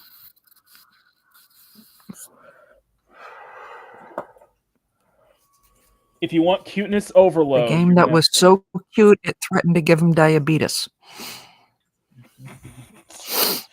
Jesus, Do it. It was like Do it. It was like I don't know if I can mentally. Have you ever seen level of cuteness? I think humans. I do think that scientifically humans can only handle a certain amount of cuteness. Okay. You can. No, but have you seen where they take cotton candy, flatten it out, put ice cream in it, and then toppings and sprinkles and all sorts of whipped cream and stuff on top? Diabetes. Yeah, that's Infinity Nikki. Mm-hmm. That's not Infinity Nikki. That's diabetes. Exactly. That's diabetes. Exactly. It's so sweet. They make it into a taco with the cotton candy being the taco shell. The messed up part about that was like honestly, Sean, I don't either. The hip hop chat room that I am in on Discord refers to me as his number 1 op. Let's go, Wolf. Diabetes. Thank you, Bandito. Thank you for the first. Thank you for the first one of the 5. Since you want to see Infinity Nikki happen. Thank you for the first one of the 5. I'll give you that.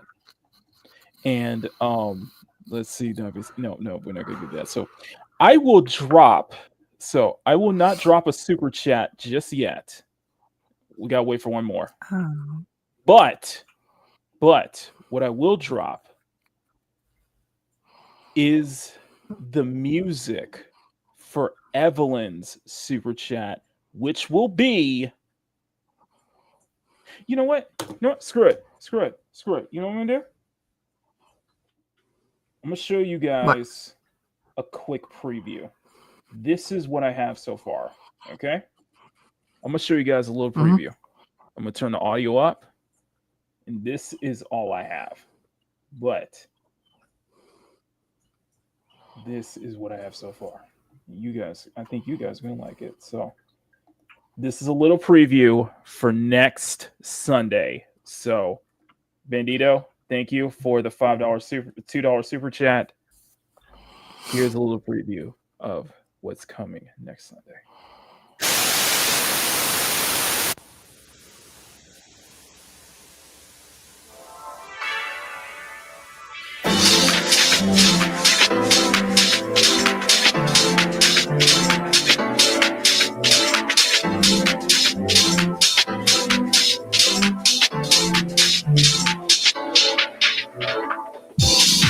That's all I got. You know what? I'm gonna let the song play out so you guys can hear it too. Okay. Nice. I'm gonna let you guys listen to the song. Okay.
Who's gonna tell? Wait, hold on. Stop. Who's gonna tell me what, Sean?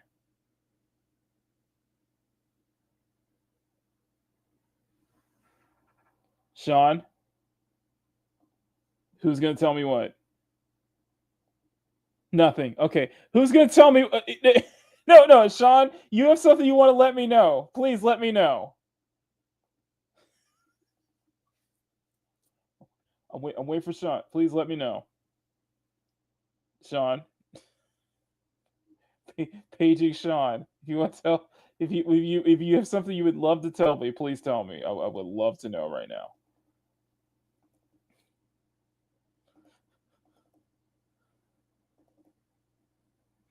I'll just wait. Nothing. Okay.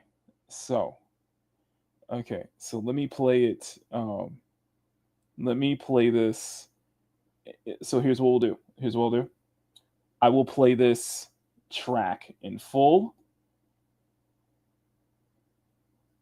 Jay Carter. Oh my God. Let me play this once again because I did chip off a bit of that so you can hear that in full. So let me play this one more time.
Okay, so that was the theme to the next super chat, which will be about Evelyn from Zenless.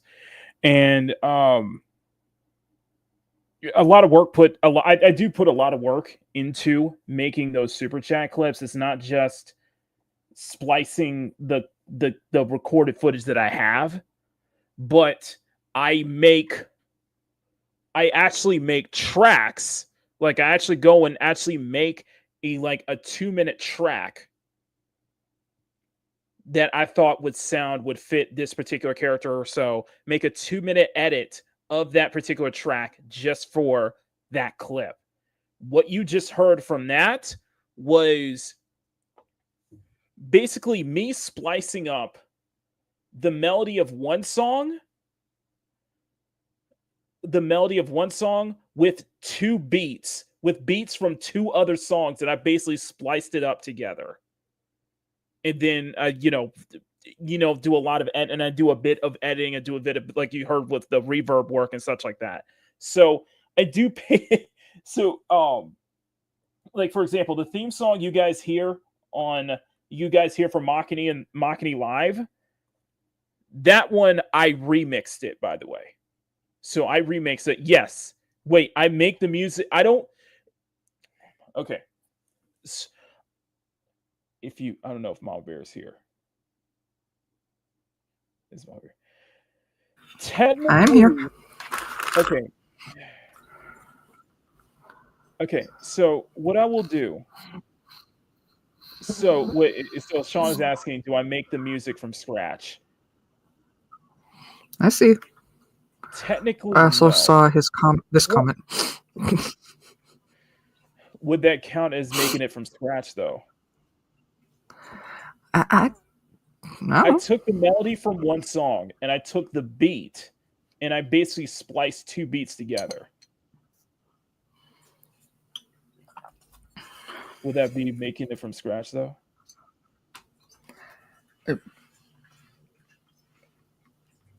I think that classifies you as DJ Makini Draws.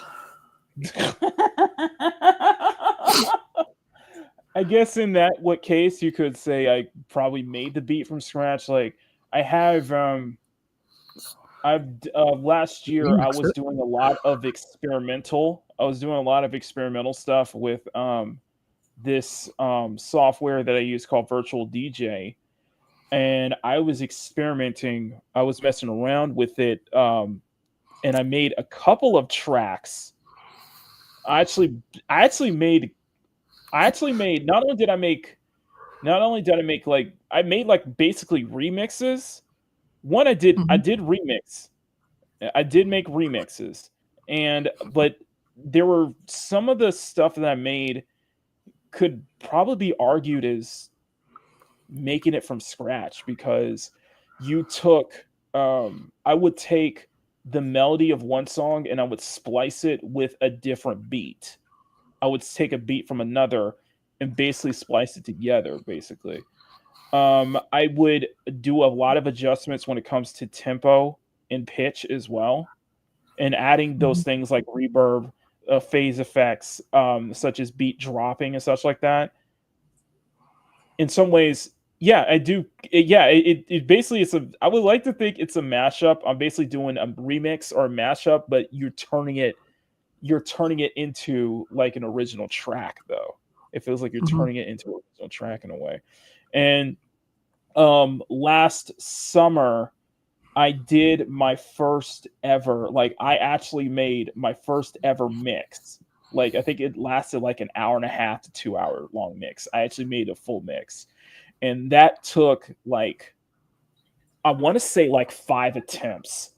That took at least 5 recordings to get it right.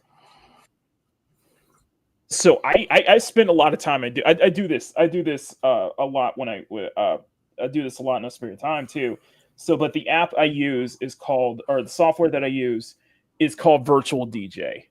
So I will bring these in here, and then I will just go crazy. If there is a sound or something that pops in my head, if there's a sound that I'm thinking about, when I'm watching something, and I'll go through my own library and I will slice it together. I've made remixes basically. Like the intro you hear for you hear, that is I remixed that from an AI track basically. Because I'm like, Yep. is it free? Yes. Is it free? Yes. Yes. It's just I've used it before to just make edits, but because I've gotten so used to mixing, um doing all that kind of stuff that I'm being able to like learn how to do that. Just I got obsessed with it. So when you guys hear a super chat, clip, it is straight up from it is straight up it is yeah, I did make the remix for that. I did make the audio track for it. So you know what? I'm gonna show you an example. So the Nicole, I know I'm going off on a tangent here for real quick, but let me just explain real quick. So let me show you, let me see, United.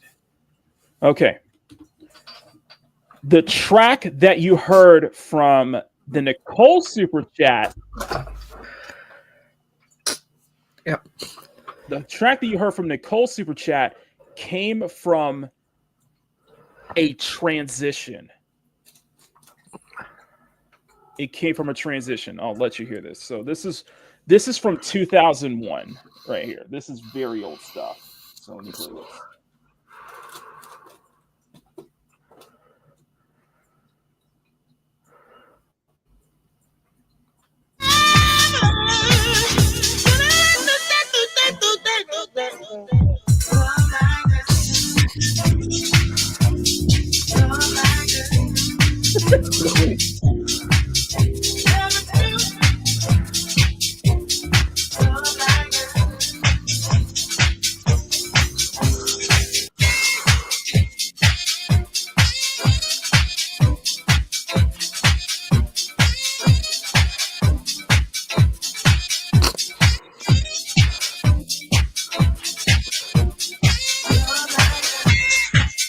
Yeah, I took those few seconds. And turned it into this.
I took those few seconds and made it into a 2-minute loop.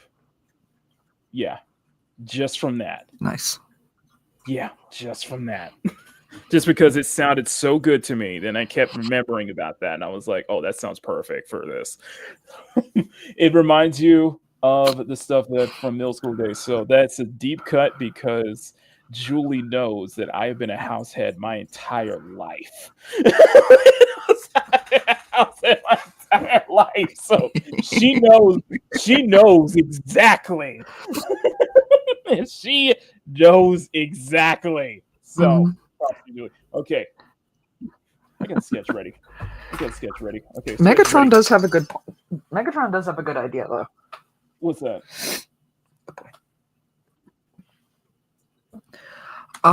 Make a sexy DJ character. I could think about that. I could definitely think about that. That could work.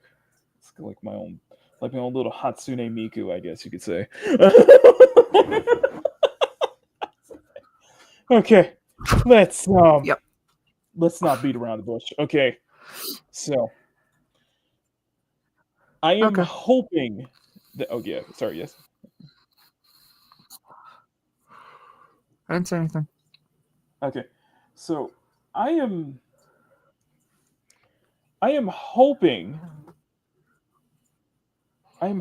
this is the last time I talk about Avowed, but I said the same thing about Dragon Age the Veilguard, and yet here we are.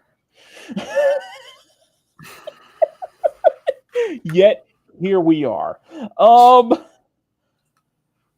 So Avowed has a lot. Well, Avowed has been released publicly, Mm-hmm. and I'm going to show you. So I'm going to show you what is the. So it is a full public release now. And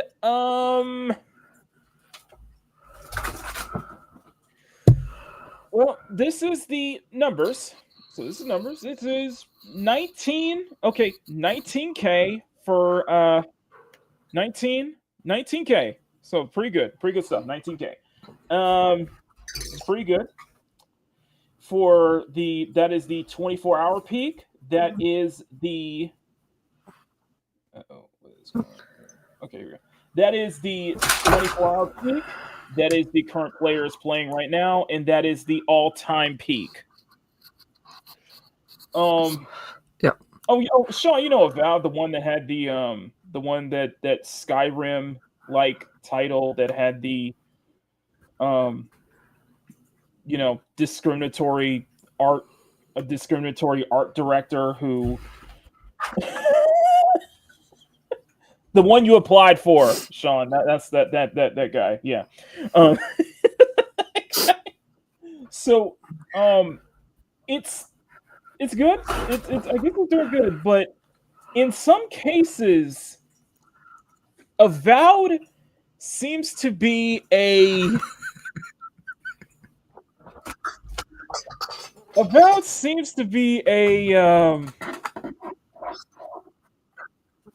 flop. Avowed seems to be, and you can see here, you can see the dips. You can see that it goes up, it goes down, it dips, and this is only within the launch week. But it seems that Put your hand Avowed, up on my head. If you dip, I dip with you. yeah, it dips. It dips. Well, further, it dips lower. It dips further than that, though. I'll say. No, there's a lot of. There's a lot of. There seems to be a lot of just. Drop it. Like, okay, let me go bring this up because apparently people are coping over this. People are like really having a really like don't talk about Avowed, don't talk about this, don't talk about Avowed or such like that. Just don't talk about it. Just don't. You can talk about Avowed, but you can talk about how great the game is, but you can't talk about the fact that it's not doing too hot. I'm going to bring up this video from Legendary Drops. We'll watch a couple of minutes of it, and I want you guys. We'll watch a couple minutes of legendary drops, and I'll put a full link to his video in the channel, but in the chat. But I don't think Avowed is doing too hot. It's kind of mid. So this is from Legendary Drop. We'll just play a couple minutes from his video. Mm-hmm. And buy it. I'm getting so sick and tired of watching both game developers and games media gaslighting the audience and themselves rather than just calling things out for what they are. You need to throw up a signal flare when there's an issue, but they want to keep handing out consolation prizes, and then they wonder why studios close down. How do you not recognize that you are exacerbating this issue? Avowed is one of the biggest copes I have ever seen. Game developers and journalists self-congratulating when the numbers and the player sentiment are telling a completely different story. It doesn't make any sense to me. I'm struggling to tell the difference between article and advertisement this week. It's like they want to wish success into existence. That doesn't work. I'm getting Dragon Age the Veilguard deja vu all over again. Look, I don't think that Listen, and speaking of Veilguard, I just want to bring this up. Apparently, I'm not done with Veilguard. It just won't. It's like a zombie. It's like a zombie. Okay, so I'm not going to talk about it. I'm not going to talk about it on. I'm not going to talk about it on stream.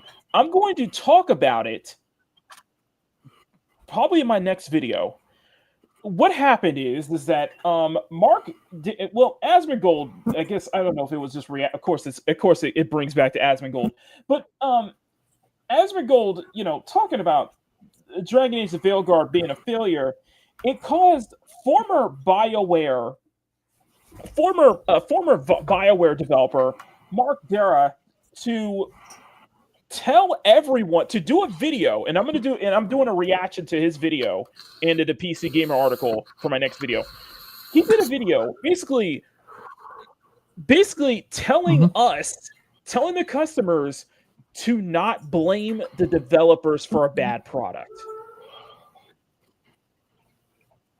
That you can blame anyone else, you can put the blame on anyone else, but don't go after the developers. And it sounds like for the entire video, you don't even bother to say the word criticism, because that's what it is. Is people are being critical of this product. He was a consultant. He was a consultant on Veilguard, by the way. And he's coming out in such defense, telling players, telling people, telling customers to not criticize the developers because, that's sending hate, that's sending harassment, stuff like that, and we don't condone any of it, by the way. However,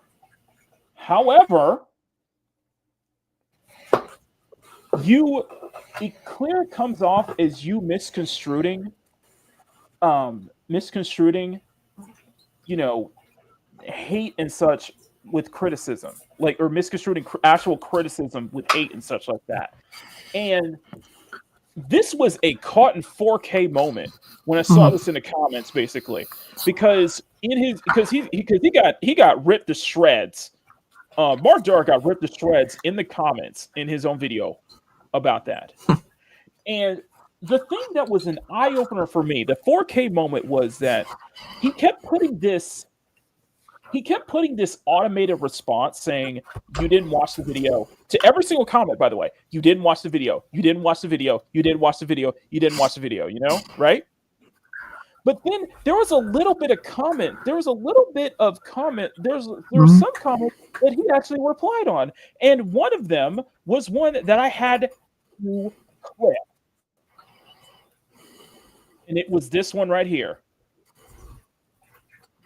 "Why don't you call out your colleagues for their cruelty as well?" And he just says no.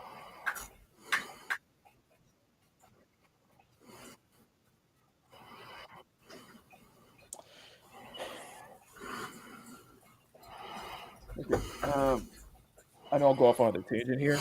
I would say this comment alone is enough for me to make a video about it. I think this comment alone is enough for me to make a video about it. because I have been covering last year. I have been covering all of these developers going after shooting first, basically firing off at customers first. Like we have multiple instances. We have recorded instances of developers, of people in the industry going after the customers, going after the gamers first. And you're telling us not to criticize the developers, not to criticize the writers, only criticize the higher ups, only criticize the publishers, the bigwigs, but not criticize the people who actually made the game then. And you're not even willing to call out your own colleagues for a bad product. You're not even willing to criticize your own colleagues for a bad product. So this comment right here, this one right here, I had to peen it. I had to make this into a meme pick. I had to. Because that just it just shows how they're not even willing to look themselves in the mirror, basically. So that video is coming. I don't care how late it is. That video is coming. So anyway, Avowed is an objectively bad game. I've played it. We're gonna end up talking about that, but it's just a fine game. It's an okay game, but okay isn't acceptable from a studio as storied, experienced, or as prestigious as Obsidian. We should expect more from them. They should expect more from themselves. But the funny thing is that they don't. The industry doesn't want you to expect more. These studios don't want you to expect more. And this studio specifically doesn't expect more from themselves. This is a growing issue in the games industry. It's poisoning the culture of some of these studios because they're not just accepting mediocrity. They're aiming for it. Not my words, theirs. Before we get into that, a word from today's sponsor, Exit Lag Video. Avowed has to be one of the strangest launches I've seen in years. I think we've seen it, and to be honest, I think that's a great point. I think that's a great point. It's not accepting. They're not just accepting mediocrity, but aiming for mediocrity. So having low expectations, basically, and trying to excuse those having that low expectations as some kind of win is not even aiming for the bar. You're like aiming for it's like aiming for the bare minimum, basically, is what I'm saying. A bare minimum of a product. When if it is a story developer like Obsidian, they should be aiming higher. We should be expecting a higher quality, a higher pedigree. That's what I get at from that statement. And I think and for me, I think that's perfectly summarized this game. It's just aiming for mid. So, because when it was first announced, the hype was undeniable. It was positioned as Obsidian's answer to Skyrim, at least by the fans. It was a return to first-person RPGs from a studio that's known for one of the best in the genre. But as the release date crept closer, something strange happened. The buzz just vanished. Nobody seemed to care about the game anymore. The game barely got marketed. Conversation among players was dead silent. And then by the time it launched, it felt like nobody actually even cared about it. I was still interested. I've enjoyed Grounded and I loved New Vegas. And while I haven't played Pillars of Eternity, I was excited to see what Obsidian could do with a first-person fantasy RPG. I wasn't expecting Skyrim, but I was expecting something that would at least try to stand alongside it. But as time passed, my optimism faded. The warning signs were all there. Xbox barely promoted the game. The general audience showed no real excitement, and it was set to launch in the same month as Kingdom Come Deliverance 2 and Monster Hunter Wilds. From my perspective, that looks like you're trying to hide the game. And it looks like that's exactly what happened, because Avowed's $90 early access period peaked at just 13,000 players on Steam. With a full launch hit, that number barely crawled to 17,000 players. It's 19,000. At the time of this video, it is 19,000 players on Steam. So it's getting close to that 20K, but yeah. It's getting close to that 20K, but it's still nowhere near compared to compared to say like Skyrim or something like that, Skyrim or Veilguard or something like that. So. Players. The immediate excuses I'm seeing are, but it's on Game Pass, as if that somehow invalidates the reality of what we're seeing. Steam's concurrent player count doesn't tell the whole story, true, but it does indicate a trend, and if a game is a massive hit on Game Pass, well, it's going to be an even bigger success on Steam. We've already seen plenty of games launch both on Steam and Game Pass while pulling huge numbers. Palworld had 15 million copies sold and 10 million players on Game Pass. Over 2 million concurrent players on Steam. Stalker 2, 100,000 concurrent players on Steam, despite also launching on Game Pass. Starfield, over 300 concurrent players on Steam, even with day one Game Pass availability. If the game is truly successful, it's successful everywhere. And right now, Avowed is not doing well. That's obvious to me, to most players that are paying attention, and to anyone that's looking at the numbers without blinders on, but that's not the narrative that games journalists are pushing right now. Instead, they're trying to manufacture success with articles like, Avowed is already a big hit on Steam, celebrating a measly 17,000 concurrent players on Steam as if that's something to brag about. Avowed top sellers list on Steam despite backlash, pretending that the chart placement somehow means anything, despite the fact that the competition that's on there are week-old releases and games that aren't even out yet. Avowed hits impressive Steam chart milestone before its release, hyping up a meaningless number that's outweighed by a complete lack of long-term engagement. I'm so tired of seeing all this media. And Power said people don't want mid, they want results or they'll move on. What did he do? No one should be culture shocked when they found out something else to focus on, and I agree with that. What was I going to say? Grumpy is saying RPG equals third person, side scroller, 3/4, not first person. First person is not option, is an option, not default. Well, it's meant to be Skyrim. It is definitely meant to be meant to be their Skyrim, basically. But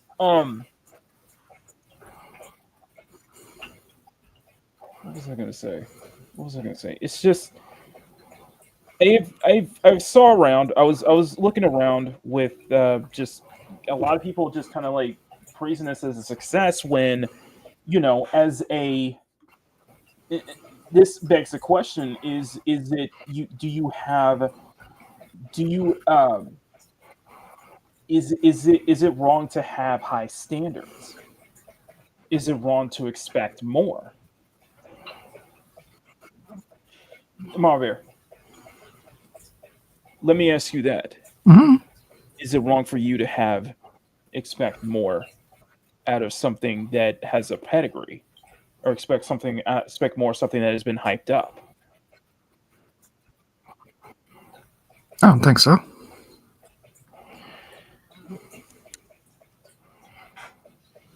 Chat, I'm going to ask you this: Is it wrong for you to have high expectations? Is it wrong for you to have some kind of high standard, especially when it comes to if they charge more, then you're darn right. Then I expect more. Yeah. They charge more, then you expect more. Our time is limited. Our time is limited, and we want to make our times worth. Make it our money's, not just our time's worth, but our money's worth as well.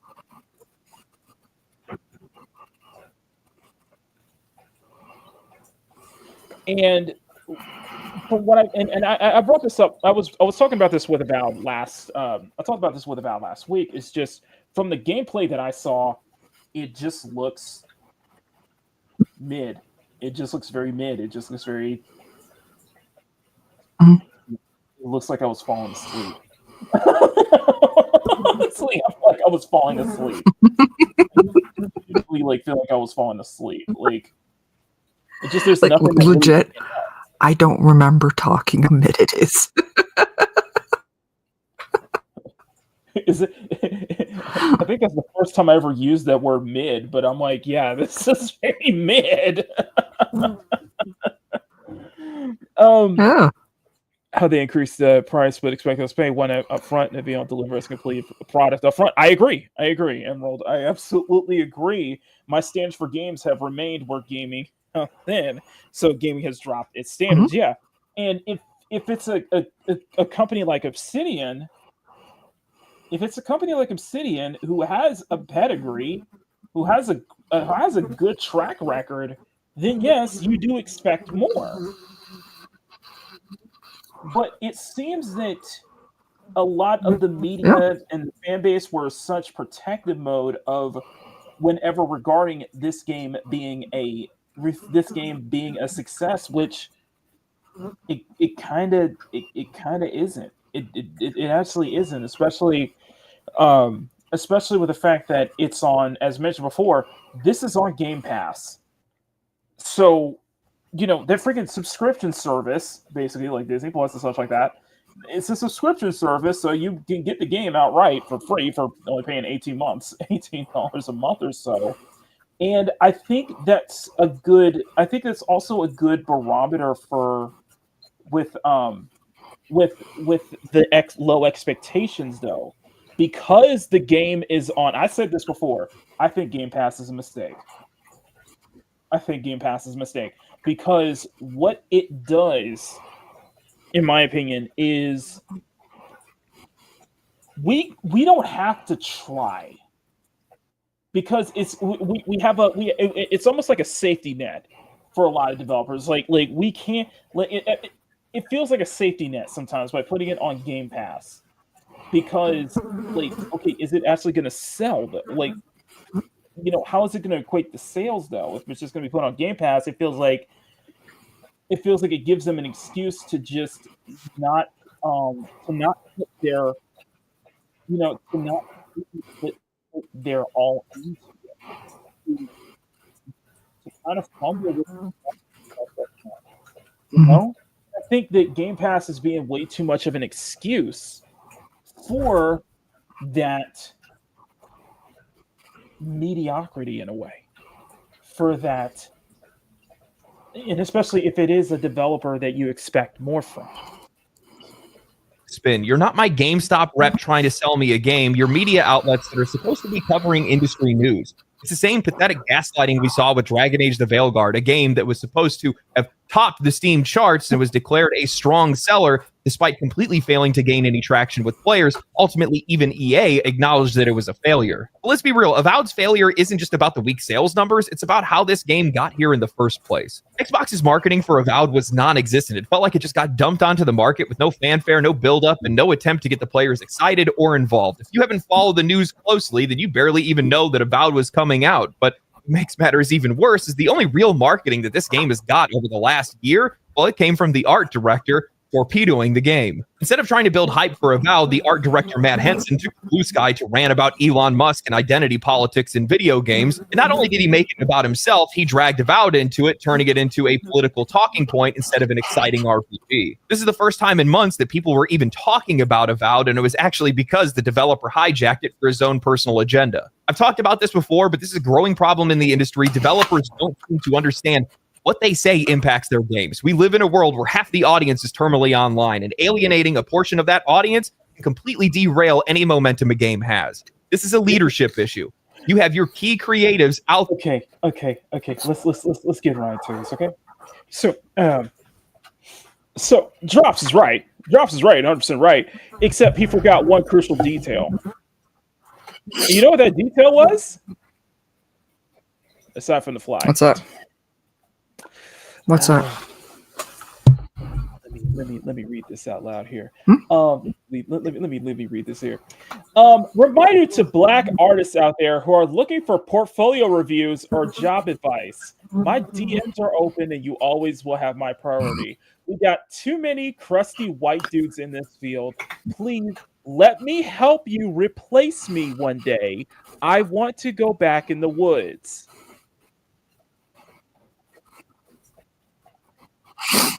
That statement alone made me throw off anything that involves this particular person. By the way, because we have 20 people watching right now, I said that this was racist.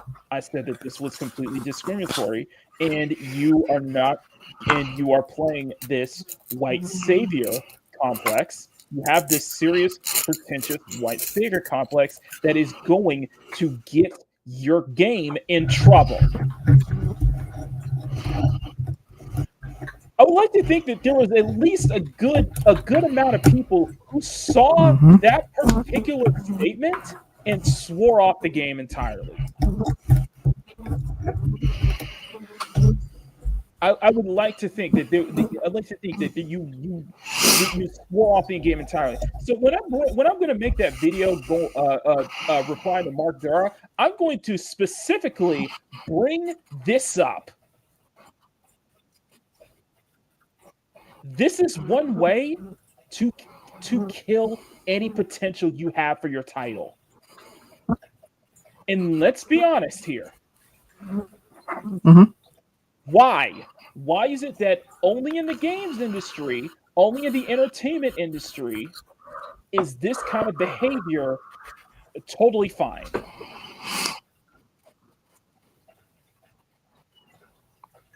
Why There is one thing that the guy in the video said that. Mm-hmm. There's something that the guy in the video said that I think is he's right and he's half right on it at the same time. Okay. Because he said that a lot of people are chronically online, and by alienating, your fan base, it's a bad thing. That's not strictly just for gaming, though. Yes. That's something that you and I have seen over and over again with a number of things like movies, TV shows. Oh yeah. There's a certain DC co-head that really should step away from social media because he's hurting his product. Look at what happened. Look at what happened with Doctor Who. Look at what happened with Doctor Who. Like people got fed up with the way the writing was in that show to now the show's in trouble. Like even Shutigawa even told the audience to go and touch grass for Christ's sakes. Like I ask, why is it that if any other industry, in any other profession, this kind of behavior is that some reason that only when it comes to video games, when it comes to entertainment, that this kind of behavior is totally fine. Because let's be honest, if this was any other industry, if this was any other profession, if this was any other job, a statement like that will send you straight to HR and terminate it. Right there. There is no 2-week notice. There is pack your stuff, pack your bags, pack your office belongings, and get out. And we'll call security.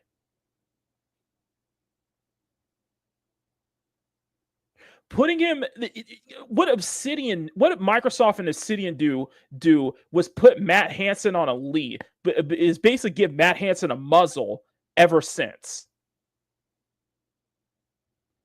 Because he said nothing, not on Blue Sky, not on Twitter, not on anywhere else ever since. He has been quiet. And the thing is that gets me is that people will want to sweep this under the rug and pretend that this was not something. A statement like this is not a factor to why the game is not in the best. Why the game isn't in the spot. Those statements can ruin. Those kind of statements can ruin a game's potential. Like the same thing I said with South of Midnight. South of Midnight could be a fine game, but it was the blatantly racist community manager, Pika Chalita, who ruined any interest for that game for me. And I didn't have that much interest because, being affiliated with Sweet Baby Inc. and such like that. But those kind of statements can ruin it. It's like is there needs to be a class? Is there needs to be a class or something like that? Is there needs to be mandatory training on how to handle yourself when you're promoting a product on social media at this point and to not antagonize the customers? I'm just wondering. I just wonder about Should that. be. I mean, you'd think it would be common sense. Mm-hmm. You think it would be, but it's not. And the way I see it, is like, yeah, one, terminally online, and two, I think it's just it is coming from.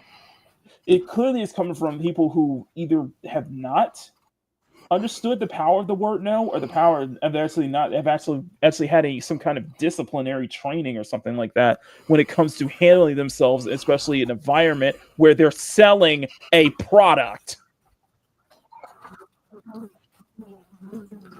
There, and they feel comfortable using your game as a soapbox for their personal beliefs. This is telling me two things. You have no control over your employees, and you do not care how players perceive your game. The only notable thing about your game before launch is controversy. You're setting yourself up for failure. The uncomfortable truth no one in the media wants to talk about or say out loud is that they set themselves up for failure. Not only just allowing one of their developers to hijack their product for personal reasons, but also for a failure to manage expectations and genuinely trying to connect with their audience. This isn't just marketing and management incompetence, it's a complete breakdown of studio leadership. Now they're paying the price for it. But if you guys really want to know why Avowed isn't selling, let me go ahead and play you guys the game's first trailer. We have always known war.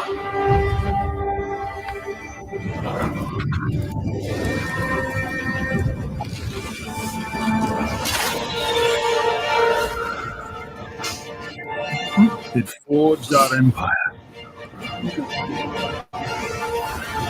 Turned heroes into queens and kings. I agree. Yeah, man. Decimated our foes. Incompetence internet. Good way to put it. Now our oaths are lost. Forsaken.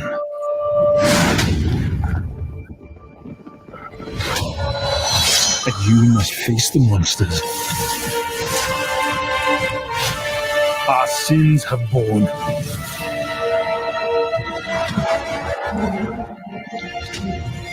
Is an oath worth the weight of a crown?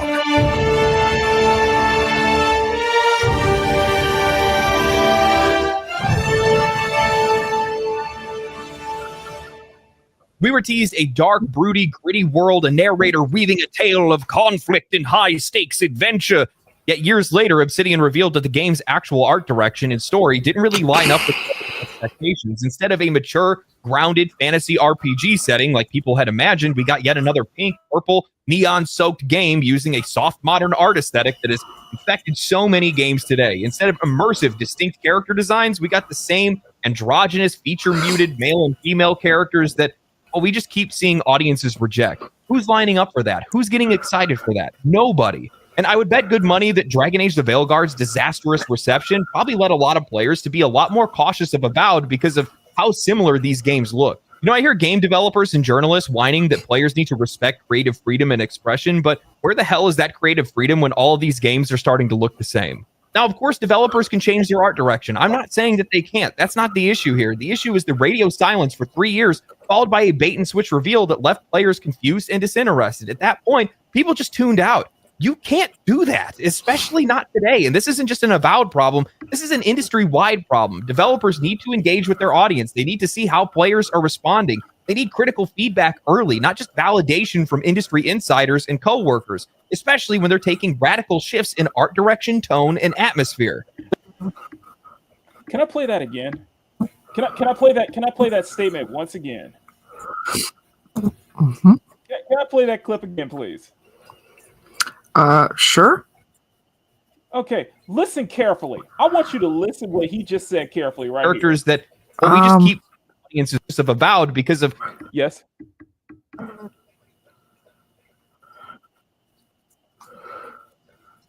Oh, sorry. Once you're done that, I got some breaking news. I dropped it in the CSF chat on Twitter. Oh, okay. We'll check that out. But yeah, play this thing. How similar these games look. You know, I hear game developers and journalists whining that players need to respect creative freedom and expression, but where the hell is that creative freedom when all of these games are starting to look the same? Now, of course, developers can change their art direction. I'm not saying that they can't. That's not the issue here. The issue is the radio silence for 3 years, followed by a bait-and-switch reveal that left players confused and disinterested. At that point, people just tuned out. You can't do that, especially not today. And this isn't just an Avowed problem. This is an industry-wide problem. Developers need to engage with their audience. They need to see how players are responding. They need critical feedback early, not just validation from industry insiders and coworkers, especially when they're taking radical shifts in art direction, tone, and atmosphere. Therian Studios publishing director made a really great point about this while they didn't mention Avowed. Remember that they need to. Yeah, and that's that's what we were saying. It's like you need actual feedback from your players and customers, not constant validation from your colleagues in the industry and such like that, because all you're doing is creating an echo chamber. That's how that's how stuff like this toxic positivity thrives on. So anyway, let me go ahead and I'm gonna go ahead and check the CSF chat real quick. Thank you so much, Mama Bear. Okay. Yep. You're gonna love this.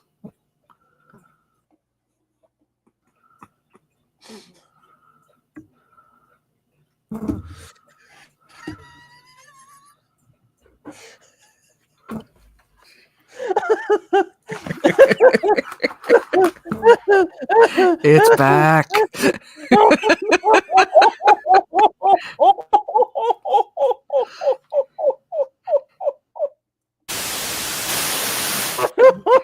don't know how to respond to that. Oh. It is time. The thing I love is that you broke this before Power did. That's the Yep. White chicks too.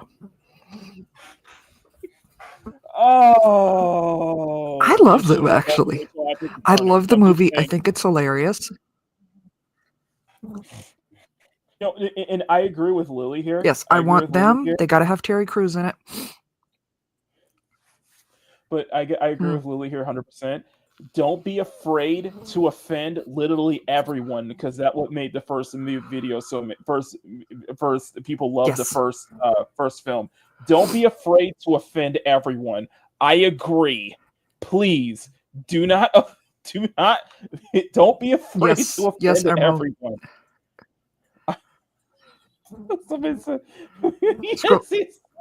Scroll up a bit so they can see it. What? Damon Wayans said, "It is time." Yeah, Emerald's like, "Is it real? We're getting a sequel?" All I'm saying is, don't be afraid. I agree with Lily. Do not be afraid to offend everyone. Actually, no, offend everyone, please. Please do so. I want that. I think it's worth it. Please offend everyone, please. Okay. Do not hold back. Thank you. So thank you, Marbury. Thank you for that. Thank you, Marbury. You're welcome. Specifically, let's be honest, they're talking about Avowed, or at least Dragon Age the Veilguard. But he said, you can't wait to see if a game resonates with players. It's insane. Why wait and see? It's a strategic play. Build resonance before launch. Set expectations, under promise, over deliver. The latter may sound crazy, but it's far less crazy than saying something didn't. I like that. Remember that. Set expectations, under promise, but over deliver. Sometimes that's the best way to do it. Under promise and over deliver, though. Just saying. Resonate in a financial report like that's a surprise. It shouldn't be a surprise. It should be a process. And this is exactly what Xbox and Obsidian didn't do. Developers need to be direct with their vision, be transparent. Imagine how different the reception would have been if Obsidian had communicated these changes earlier, when player feedback actually could have meant something. Instead, they just dropped a trailer that players immediately rejected, downvoted, and yelled at, and then they launched a game to an audience that didn't even want it. Look at the difference in viewership from the initial teaser trailer, 1.8 million views, to the actual launch trailer of 99,000 views. What does that tell you? On top of that, imagine how different things would have been if Xbox and Obsidian had held their developers accountable, if they had fired Matt Hansen and disavowed his use of the game as a weapon in a culture war. Instead of letting a key developer drag Avowed into controversy, they had made a clear message that their focus was on the game, not politics. Think about how... I'm going to tell you something. He's right. because I think this game would have done a lot better. I'm serious. I think this game would have done a lot better if Obsidian did what I said in my follow-up video to that and actually addressed the situation, which they didn't. To address and disavow Matt Hansen's statements, I think it would have actually made. I think the game would have had a lot more success if Obsidian actually, if they came out and said, "Listen, what what our art director said, we as everybody else here at Obsidian, we hear Obsidian, we hear Microsoft, we disavow those statements. They do not represent the company. We're here to promote the game. We're here. We want the game to be as successful as possible." And that goes, and you know what? That goes double for the, I think it was the game director who said, having a little jank is fine. So they basically what she said was that, yes, the game is going to be janky at launch. The game is going to have bugs at launch. And that's okay. It's like, no, it shouldn't be okay. I'm sorry, that it shouldn't be okay. I think if a lot of if Microsoft promoted this title more, if they didn't push it so heavily on Game Pass, if they actually came out and disavowed Matt Hansen's statements and ensure us that nothing like this will be in the game, we don't agree. If they did much better PR, the game would have a lot more players right now. A lot more players. Y'all need to work on PR. Y'all need to work on your PR, basically.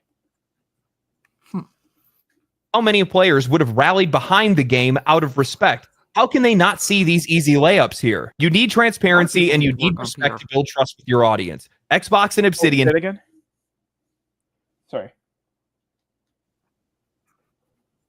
Oh, sorry. What was that, Marver? Sorry. Stop. Well, and also, yeah. I think, also do think transparency does go a long way too. I think being more transparent with your audience as well. You don't have to reveal everything, but just be a little more transparent about it, I think can help too.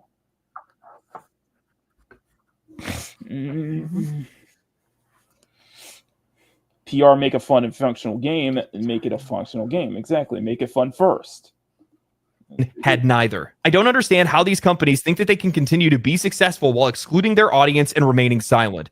Or worse, mocking them and alienating them. The games that resonate, that build a... Okay, Marver, I'm going to ask you a question. When has that ever worked? I'm not saying in games, but when has that tactic ever worked? Actually result to success? What? Mocking your audience. What, Star Wars that tactic? Ever worked? No. When has it ever worked to a successful product, though?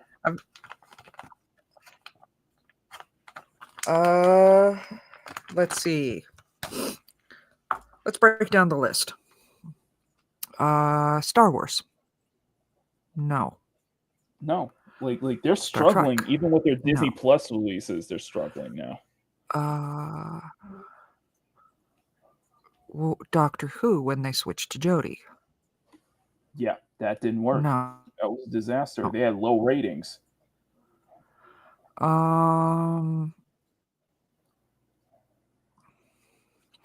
Let's see. Game wise. What can come up off the top of your head? I legitimately can't think of one that We actually... had Veilguard, obviously not. No.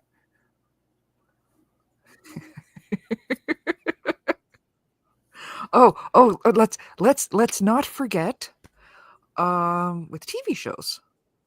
Yeah. Velma. Because if we didn't like it, we were arsist. No. Mm-hmm. That didn't work then either. Or comics. If we didn't like if we didn't like the Starfire one. Yeah, No, that didn't sell that well. didn't work That didn't do either. well. Huh. Marvel 2017 didn't sell well. You'd think somebody would pick up. Yeah, the She-Ra reboot. That's another one that did not not so well. You think somebody would notice a pattern here? Pattern recognition. Other than me, because I like patterns. Charlie's Angels. The pattern is,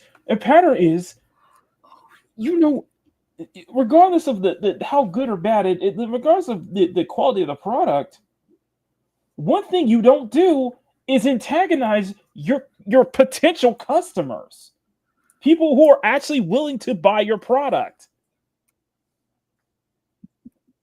I don't know how else to put it. Don't attack your customers. Most of the time, it doesn't work out. The chat's going ham, though. I love it.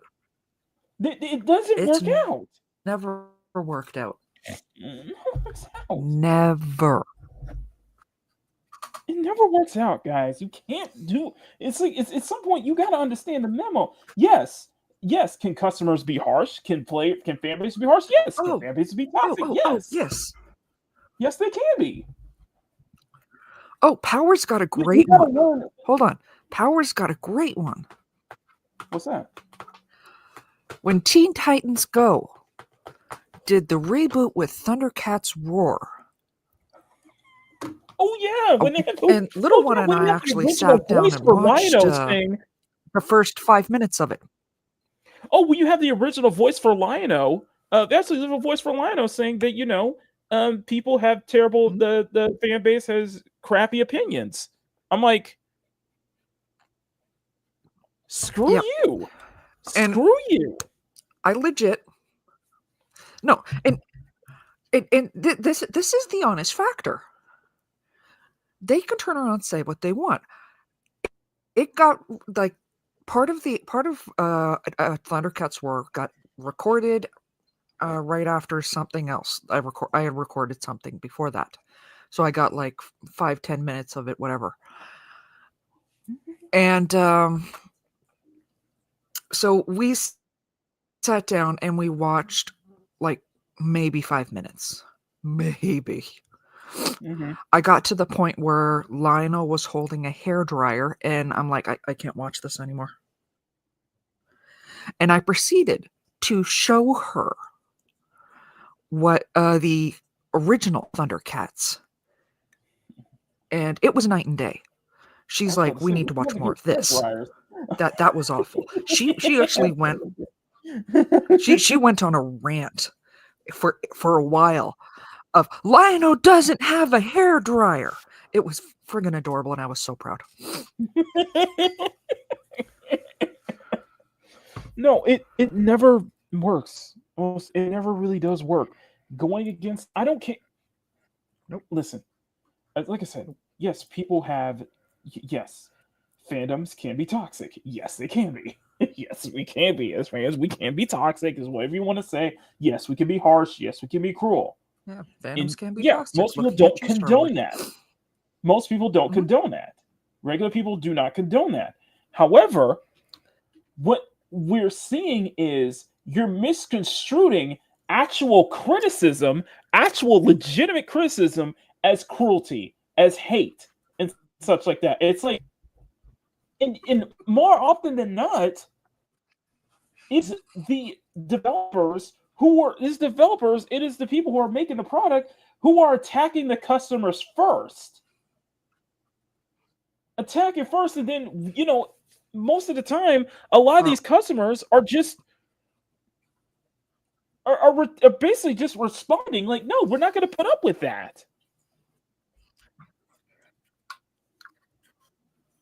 And you wonder why games are not doing well. You wonder why the industry is is the way it is right now. Because a lot of times just want this echo chamber of yes men all the time. And that's not to saying that, all fandoms have that echo chamber too. Well, of course we do too. But you got to be more open to willing to address your own concerns. You're willing to address the problems, man. Attacking the fan base. You wonder why it's like, oh, why isn't this doing well? Why are we struggling? It's like maybe it's not. Maybe if you actually look back at your tweets, look at how you attack the customers. Maybe that's one way. Customers do hold the power. Your fan base does hold that power. It's simply called voting with your wallet. If you're going to treat your audience like a piece of crap, then yeah, they're going to walk away.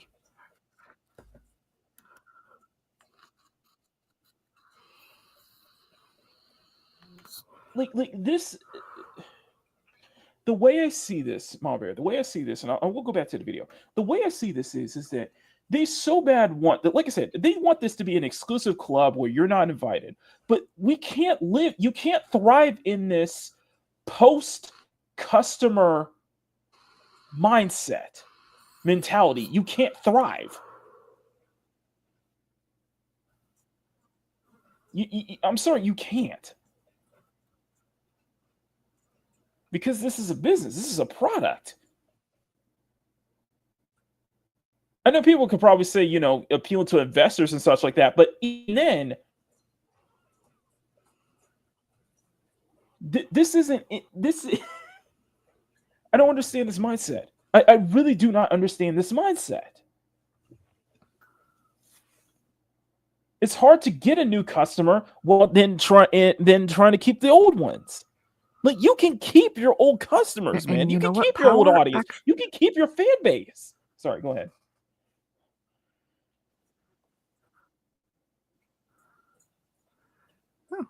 Power said, what's their name? Localizers. That's another one. Cowboy Bebop. That's another one. Another great examples.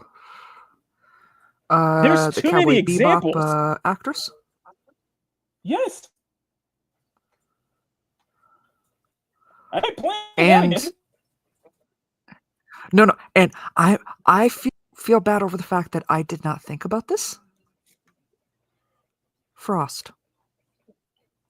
Oh yeah. Oh yeah. She was the biggest meltdown. Yeah, the point. But that meltdown did hurt GeForce's chances of succeeding, of even surviving.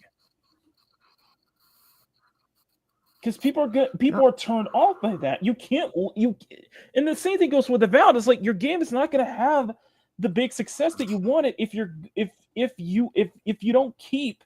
And I'm going to be honest with you, if you don't keep some of your people in check, you got to keep some of them in check. You got to keep Matt Hansen in check. Like, tell Matt Hansen to knock it off. You're hurting our freaking product, man. Mm-hmm.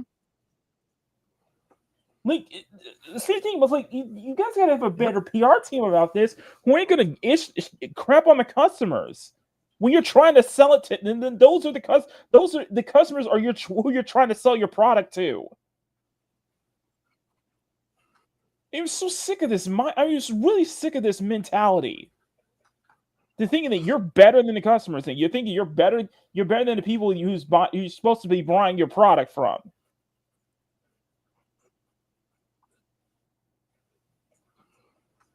It's like either we matter or we don't. You can't have it both ways. You can't have it both ways. You can't say that this our customers and the same thing goes on when it comes to like content creators and such like that. You can't go in and you can't speak on one side of your mouth saying that people's opinions don't matter or they're a small minority, and then the other side of the mouth you're saying they damaged our product, they damaged our brand, they damaged our reputation or something like that. You're talking on both sides of your mouth with that.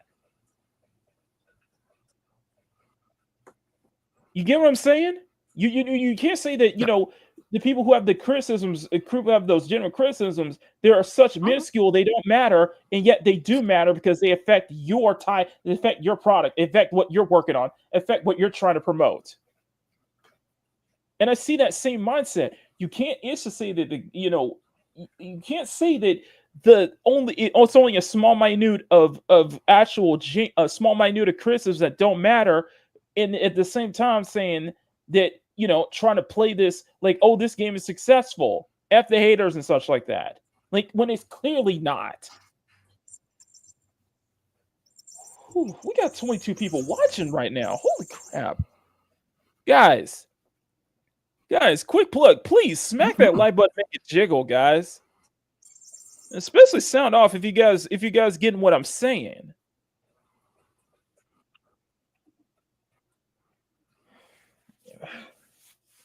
Nah, man, I'm done. I'm so tired of that mentality. It's that mentality, it's that mindset. And I guess it comes from my personal experience. Of years working in customer service and working in retail.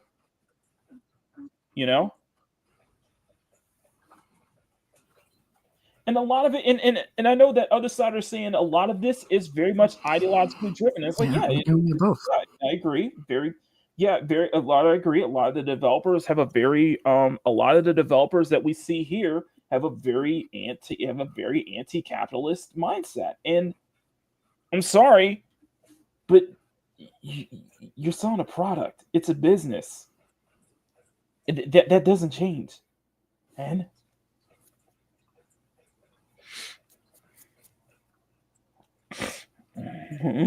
The dedicated player base are the ones that developers are actually engaging with their fans, setting clear expectations, and delivering on their promises. But Obsidian, Xbox, they did none of that. They refused to listen, they refused to market, they refused to control their own people, and now they're learning the hard way that if you ignore your audience, well, your audience is going to ignore you.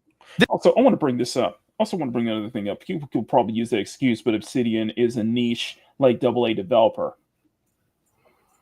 Okay. And my response is simply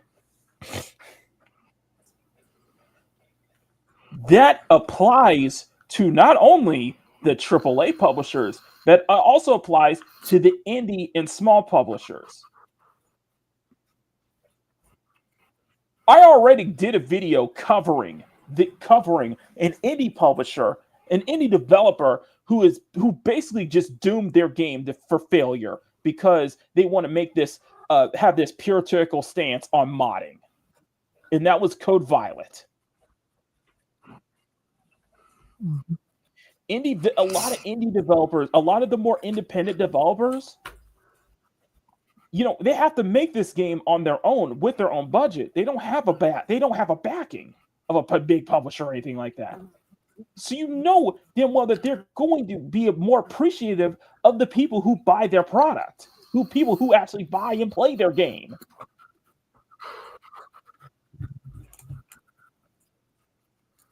Mm-hmm. And and with what Makini was just saying, this whole toxic positivity mindset. Look at what happened when you look at the big AAA publishers, when you follow that talking about toxic positivity mindset that you cannot have discerning opinions, even in your own internal studio, even when you're putting ideas down. A lot of indies can't afford to be mediocre. A lot of indies can't afford to fail. A lot of the indies are very passion projects. So they're going to be professional and respect the customers, but not only that, they're going to appreciate their customers as well. They're going to appreciate their audience. They're going to appreciate that because that's just what's going to get them. That's what's going to make their game successful.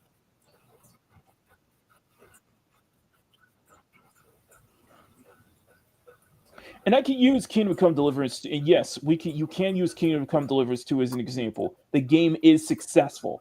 It is very much successful, and it is successful for a lot of different reasons. And especially when it comes to people who love the first game and love the second game. Even with as successful as Kingdom Come Deliverance 2 is right now, you can't deny that some of that success was a little hindered by the way Daniel Vavra was handling himself on social media. But even, let me put it this way. The way I see it because if people will bring up Kingdom Come Deliverance 2, the way I see with KCD 2 is an exception that proves the rule. I think it's an exception that proves the rule because the first one was such a big success people were already hyped for the second one. The thing is, a lot of people were calling down Pablo that despite the force facts he had, you got to you got to settle down. You got to lay off Twitter because your game broke 1 million sales. Your game is successful. Make tweets, make your post celebrating that success. And sure enough, they're doing that. It's just,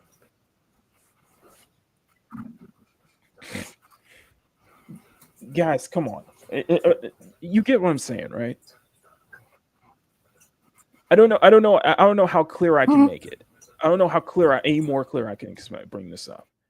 And I think Avowed, I think they hurt themselves. They really did hurt their chances of their game being successful. Is it going to bring down? Is it going to be where? Is it where it's going to tank Obsidian? No, I don't think so because they do have they're under the umbrella of Microsoft and such like that. But is it going to hinder their chances for their follow-up for their next title, the Outer Worlds sequel? Yeah. You got to get your shit together, man. I don't know how to tell anybody this, and I'm not a developer or anything like that. But guys, come on, get your shit together, okay? Understand that it's not going to be for everyone. It's not going to be. You're going to have those opinions. You're going to have those criticisms. Take it to heart. Appreciate it or not. Either or. Don't attack your audience. Don't attack your potential customers, man. This will never be okay. This might sound like it's coming out of left field, but I think that game developers need to disconnect from politics. And some people are going to agree with me and be like, yeah, I don't want to hear their opinion. And I get where you're coming from, but what I'm... No, and I agree. I think you should disconnect from politics on both sides. Mm-hmm. The political stuff needs to be disconnected on both sides. It doesn't matter. It doesn't matter what side of the aisle on, who you voted for, whatever. Because games, movies, they should be politics free. I don't want any of that in either of it. This is supposed to be escapism stuff. Entertainment and escapism.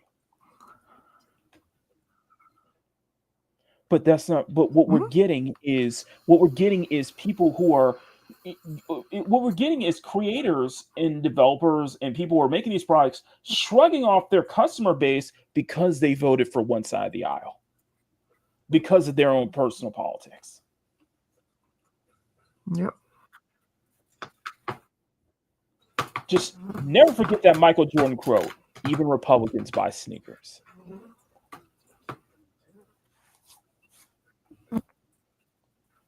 Yep. Something that's so lost on a lot of people today. I'm actually saying is that, like, in general, it's just not good for people. Whatever your political leaning is. People. Yeah. The news site, even any channel, it's constantly your... Yes.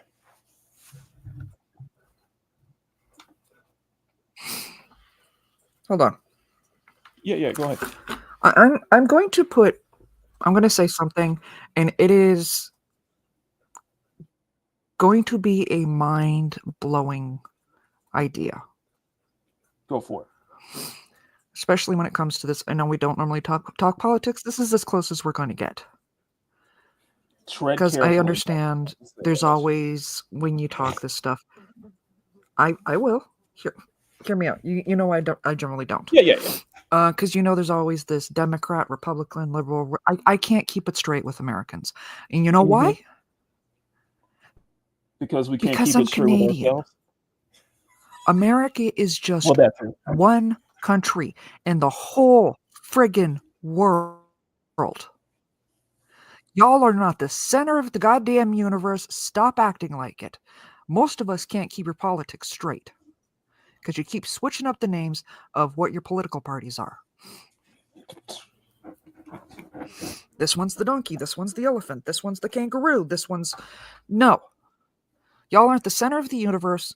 The rest of the world does not give two shits beyond, about your politics, beyond of how it's going to affect the rest of us. That's it. Soapbox done. Can I say one caveat though? Keep it out of the damn media. About that? Go for it. I agree with you, except for one thing. You're on my channel, and you're on my channel, and the CSF Nation is what we cute, sexy, and fun is what we give most of our attention to. Okay, I'm just saying. Carry on. Yes. Carry on. I'm just saying. The CSF Nation here. We're a sovereign nation. Okay. So here's a more lore bits for Grumpy, Sean, and Emerald. The CSF Nation is a sovereign nation. Okay. we're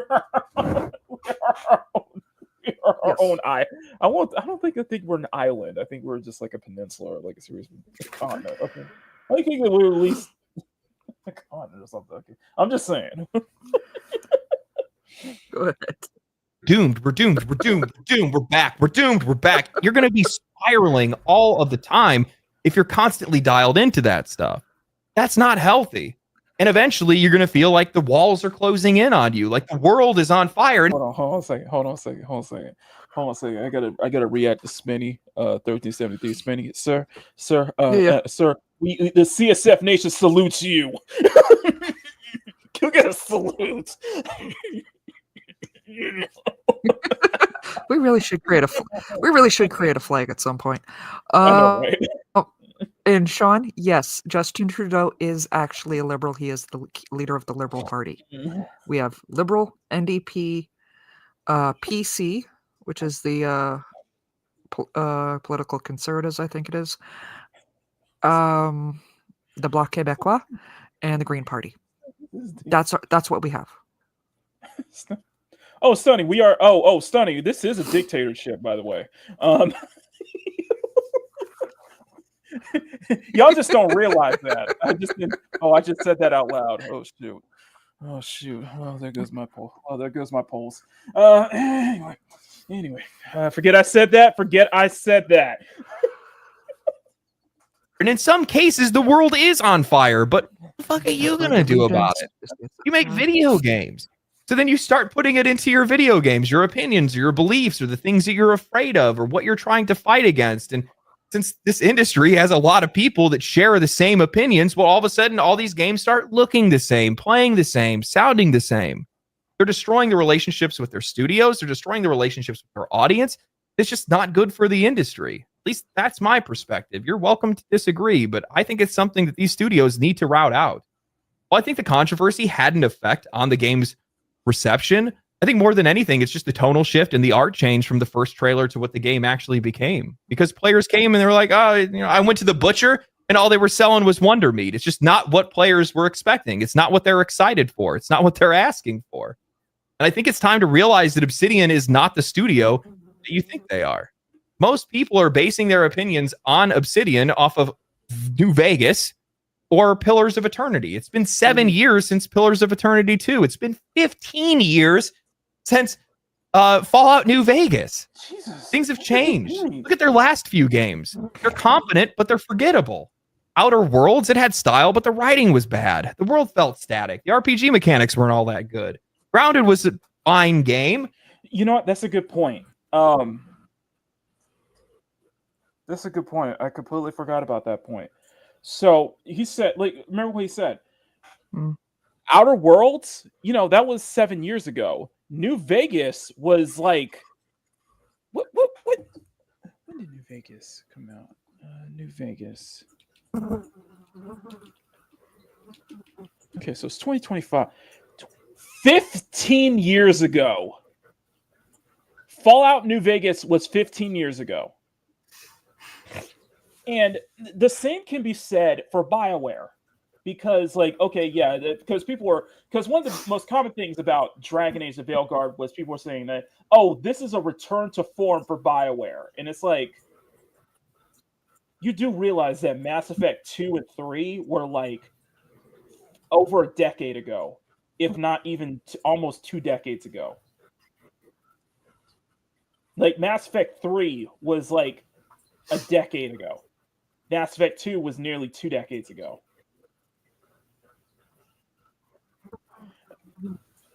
You know, Dragon Age Inquisition, Dragon Age Origins, those are over a decade old. Even a decade and a half old. It's not this. So don't give me this return to form of Bioware, because it's not the same team. The same team that made, you know, Mass Effect 2 and 3, Dragon Age Inquisition, Dragon Age Origins, you know, Knights of the Old Republic. The Old Republic. A lot of those guys aren't there anymore. And you could probably argue the same can be said for Obsidian. I bet you a good chunk of the people who made, you know, the older Pillars of Eternity, Fallout New Vegas, even Outer Worlds, those guys, some of those guys are probably not there anymore. And I think that people forget to understand that people want to just dismiss the fact that, you know, a game, a studio, for having that high pedigree, and I probably did too. But for a studio to have that high pedigree, understand that the people who made those highly acclaimed titles either are not the same people. Either they already left to form their own studio or left to new opportunities, or they're just not the same. They don't have that same magic. You know what I mean? A lot of these studios are not what they used to.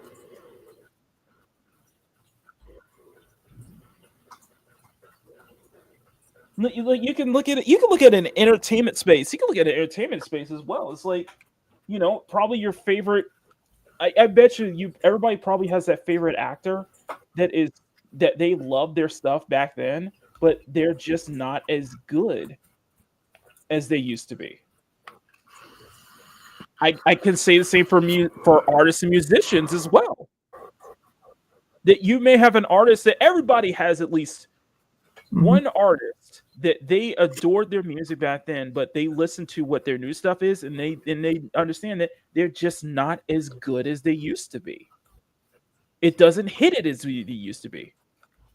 You know, it doesn't hit that same notes as they used to be. You know, is that maybe they're better off. Maybe it's better off they retire. Better off they move on to something else. It's just the magic isn't there anymore. Everybody can at least name like a favorite actor or a favorite game or a favorite musician or something like that who exemplifies what I just said. Soulblade just said Metallica, definitely.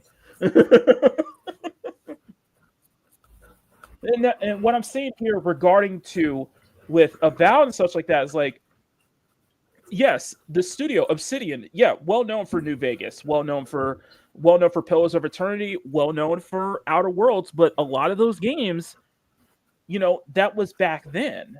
You know, that was a decade ago. That was some of them were over a decade ago, over almost 2 decades ago. You don't think that the same team behind New Vegas are still going to be there a decade and a half later? You don't think that they would either move on to other studios, form their own studios, maybe even retire? The quality is just not there, as it is not going to hit that same magic. That's what I'm just saying. It's like, let me put it this way. You have, of course, and I know it's saying it's like exceptions to the rule thing, but you do have those entities. You do have those artists. You do have those creators who are whose stuff that they're making now is just as good as it was back then, arguably even better. But that is not common, is it, Mom Bear?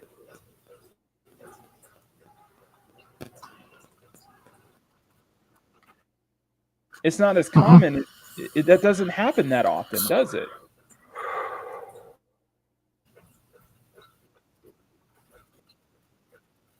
Chat, does it happen that often that you have a creator, a musician, or an artist or something like that whose current stuff is just as good as what they made, say, like 10 years ago, say like a decade ago, if not even better.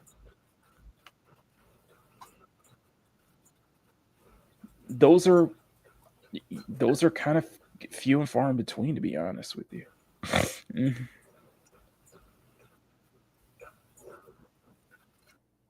It should be more of those. I feel like there should be more of them. I think there should be more of those creators.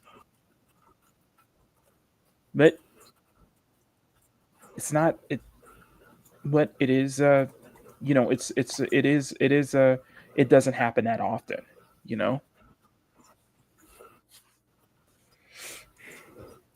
Yeah. Yeah. And stuff ages well. And I'm not saying as you get older, your stuff doesn't age well. Your stuff doesn't get better with age. It does. It totally does. It's just, especially in regards to video games and such like that, especially in regards to development studios. Are they the same? Is the same team that made these amazing games like 10, 15 years ago? Are they just as good as they were then, as they were good now they were back then? It's very rare. It's rare in video game. I think in video game space, it's pretty rare. It's very rare. So, Pentiment was a thing. But that's the thing. They aren't failing to live up to their expectations. I think that, they're not failing to live up to their potential. This is their potential. I think that's what this is. They're not aiming to be the studio that made New Vegas or try to make better than New Vegas. They're not chasing innovation or excellence. They're chasing okay. So if they've lowered their standards that much, why should the players have any higher of expectation? They shouldn't. They don't want us to. Now, initially, I thought that Avowed was underperforming for the quality it delivers. I've played the game for around 15 hours, and there were a lot of things that I genuinely like. I think spellcasting feels really good. Combat in general feels really good, which is pretty rare for a first-person RPG. The world is dense rather than expansive, which I actually appreciate. Exploration has its moments, and performance on day one is pretty solid. On paper, this should be a pretty decent RPG, but the longer you actually play it, the more the game just feels lifeless. Like, the world might be dense, but it's not reactive. It's Dragon Age the Veilguard in first person. Exploration is not rewarding. The environments feel static, and you quickly realize that every area just boils down to the same bandits, skeletons, bears, and lizards. After a few hours, you just feel stuck in place. There's no real variety, no sense of discovery, just a repetitive loop of looting upgrade materials, collecting coins, and reading dull notebook entries. Let's be honest, nobody's playing an Obsidian game for the combat. People are coming for the writing, the characters, and the depth. Pillars of Eternity, the very foundation of this world, was built on that. But Avowed, there's just nothing. No urgency, no emotion, no tension. You crash land on a hostile island, only one other survivor, and you're both acting like it's just another Tuesday. The world is dangerous, but nobody seems to care. I knew I was in trouble when 3 hours in, I was already starting to skip dialogue. Modern RPGs have this obsession with exposition dumping, constantly bombarding the player with highlighted phrases that they don't understand, giving zero context, and then piling more exposition on top of that. You know what? And I say, and yes, a lot of modern RPGs do fall into that.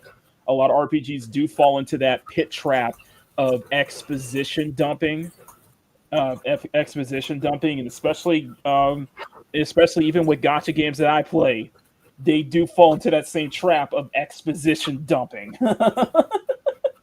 To where it was part of the reason why I think it was part of the reason why I left Girls Frontline 2 was because the story just couldn't get hooked into the story, and I tried to, and I felt like a lot of the cutscenes went on way too long, and it felt like there was too much exposition dumping going on. It's like, yeah, it just didn't entice me. And I know that's something that a lot of RPGs do fall into that same trap to varying degrees. Avowed is exhausting in that way. When I found myself fixating on the characters and the story, I had realized that Avowed is suffering from the same problem that Starfield did. A better RPG launched within the same window, and I just can't accept mediocrity anymore. If you go to play Kingdom Come Deliverance 2 and then you go play Avowed, the difference is staggering. In Kingdom Come 2, characters react to you. If you get drunk, Henry is slurring his words, wobbling about. He can barely hold himself together in dialogue scenes. If you commit crimes, townspeople remember you. Guards hunt you down, and the world shifts to your actions. If I pick a lock, I actually pick a lock. If I steal, there are consequences. If I murder an NPC, I'll hang for it. Then I go back to Avowed, and none of that exists. The game just feels dead. Hell, NPCs don't even move around town. They just stand in place. Enemies don't free roam. They stay in static positions. It's just a world in stasis. Gabe Newell had a really good quote in a documentary where he said, if I go up to a wall and shoot it, it feels like it's a... Julie, you are more than welcome. Julie, thank you so much for being here. Really appreciate... I really appreciate the fact that you've been very, very active here this past week. I legitimately mean that, and thank you for texting me the other day. Thanks for texting me the other day. So it's good to hear from you. But Julie, thank you so much, and I'm really happy that you're really enjoying like a lot of the discussions that we have here. Discussions that I have here on the channel. So Julie, have a wonderful rest of your day. Take care of yourself, okay? All right. Okay. Thank you, Julie. Thank you so much. And thank you guys so much. We had like 23 people watching. You guys are freaking amazing. Please smack that like button. Make it jiggle. You guys are absolutely amazing, all of y'all. So, and thanks. And you guys are really keeping up the discussion in the chat right now. So big ups to all of you. Ignoring me. I'm getting a narcissistic injury when the world is ignoring me. And that's exactly how Avowed feels. It's a game that doesn't respond to you. It ignores you. I don't need every RPG to be Kingdom Come Deliverance 2 or Baldur's Gate 3. I don't think I need that level of reactivity every single time. But when you're charging $90 for early access and $70 for full release, I would at least expect you're trying to reach for it. Kingdom Come Deliverance 2, Warhorse Studios, the people that made that game have less funding and less developers. Tell me how it's unfair to compare these two things when Obsidian should be the one that's the unfair comparison to make against Warhorse. The whole game feels front-loaded, like a rushed essay where the first few paragraphs get the most effort, but the rest is just filler. Kai, the one character that you get at the very beginning, he's a pretty solid character, but it's obvious that he was the one that was written first. Everyone else, forgettable. The deeper you go, the more Obsidian just ran out of steam. Come to find out, they didn't run out of steam. This is what they wanted to deliver because they want acceptable work, not exceptional work. And that's how they plan to make their studio last for 100 years, apparently. In an article written by PC Gamer titled, Obsidian won't chase huge profits or grow aggressively. That's how it's going to last 100 years in the RPG business. Are we serious? Yes. Tyler Wilde writes, Obsidian's 100-year plan isn't, and I hope this isn't disappointing, a decade-by-decade breakdown of future projects that end somewhere around Fallout Old Vegas. I'm assuming pre-apocalyptic settings are popular in 2103. It's more of a thought exercise, but Morgan and Birch said that they genuinely want Obsidian to continue beyond their lifespans. Are we serious? Yes. And Morgan said, why not? Nintendo was founded in 1889. One of the pillars of the plan is staying lean and invested, meaning small enough that none of Obsidian's employees feel like a cog in the machine. Morgan and I disagree. I disagree because for one, you're part of Microsoft. So as long as you're under the umbrella of Microsoft, you are a cog in the machine. And two,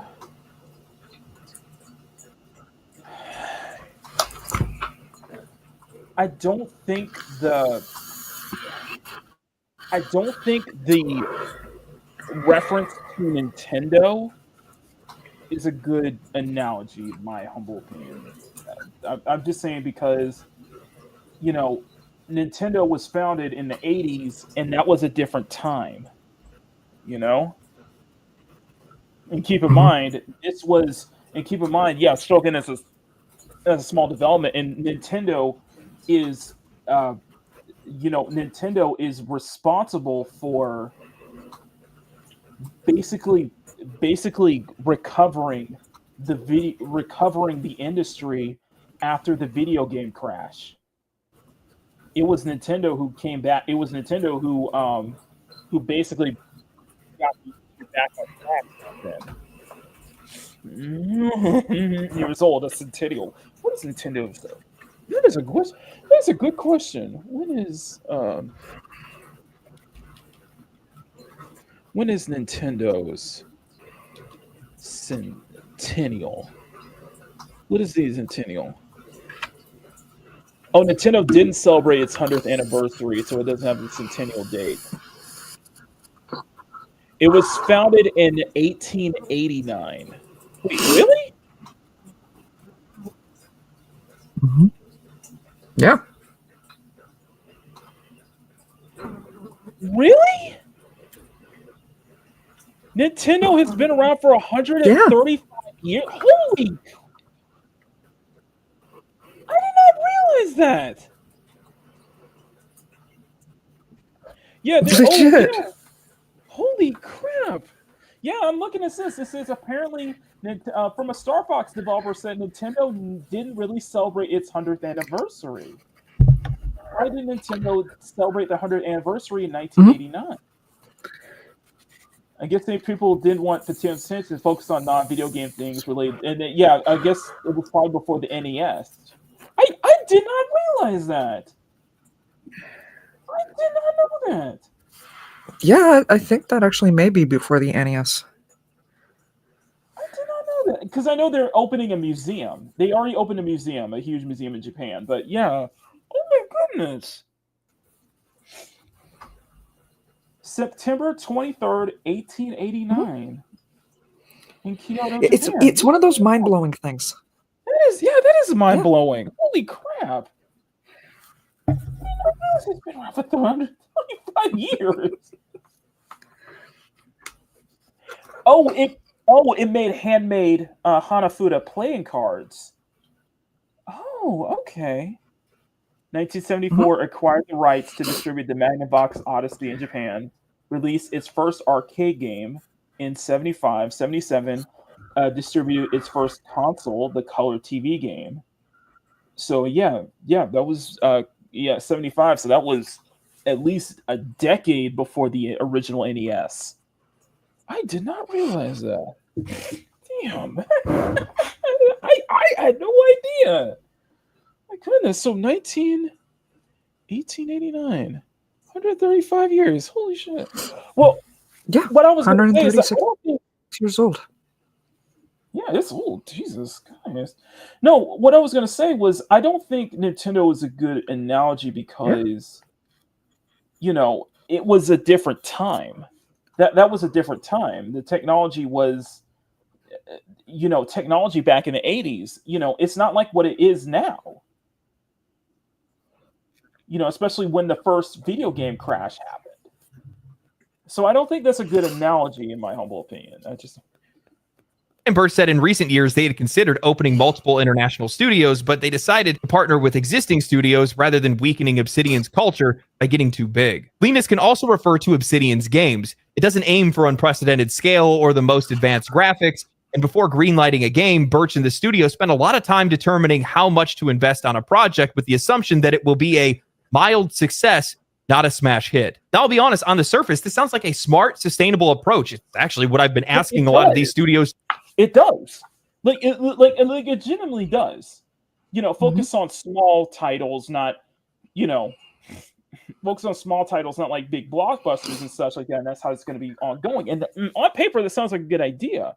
But the thing is, the issue in what we've been doing all the time is that it seems that Obsidian is settling for mid. Obsidian is settling for mediocre and not, pushing to make these great experiences. Like, you don't have to be innovative to make a great experience. Correct? Like, does it? I'm asking you the chat. Do you have to be innovative to create a great experience?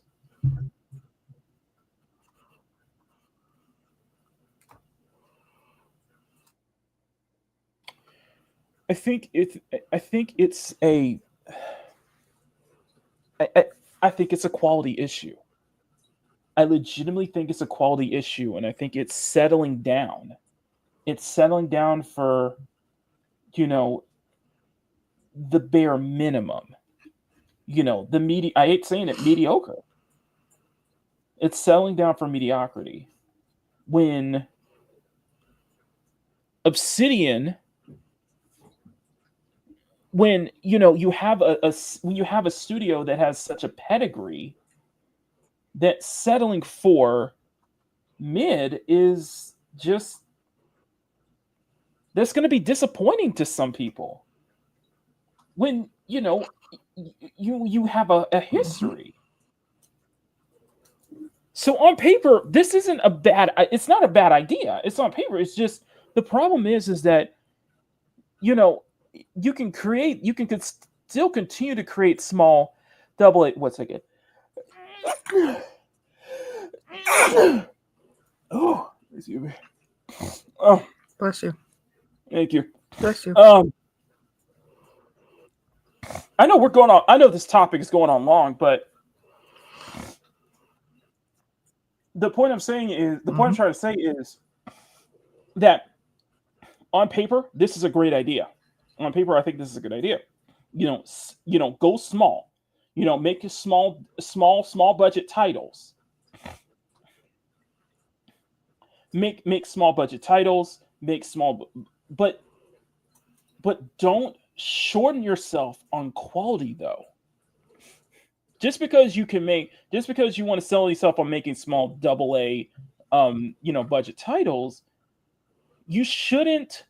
doesn't mean that you shouldn't settle with media. You shouldn't accept to just be mediocre all the time. You shouldn't settle. You shouldn't conform to that. That should not be an acceptable thing.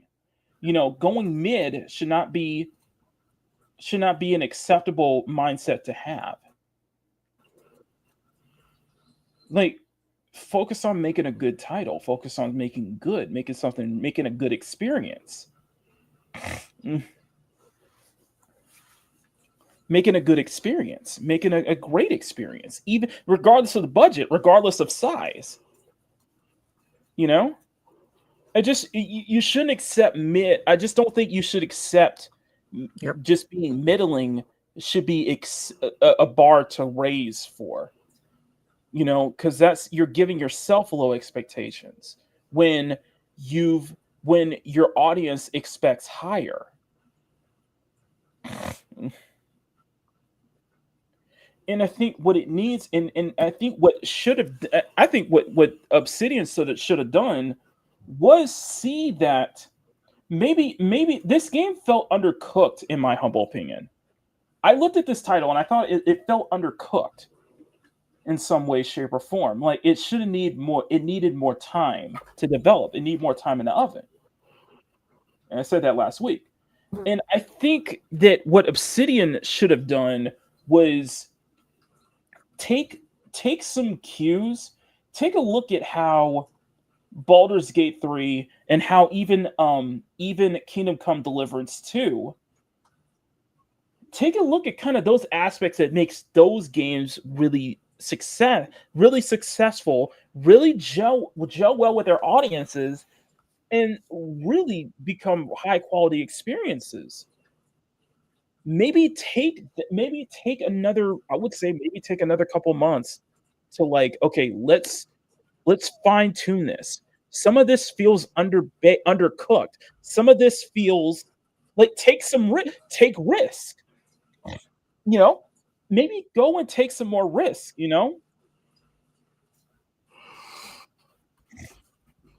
Yeah. I agree. Good makes the point. Mid games are usually happen when development time is short or budgets are keen. However, these games had time and money. And what I'm saying is, settling for mid as a mindset, as an achievement, I guess you could say. Should you? Let me ask you this, Monbeer. In anything you do, whether it be cooking, whether it be creating anything, do you settle for middling? Is your mindset of just making the barest minimum?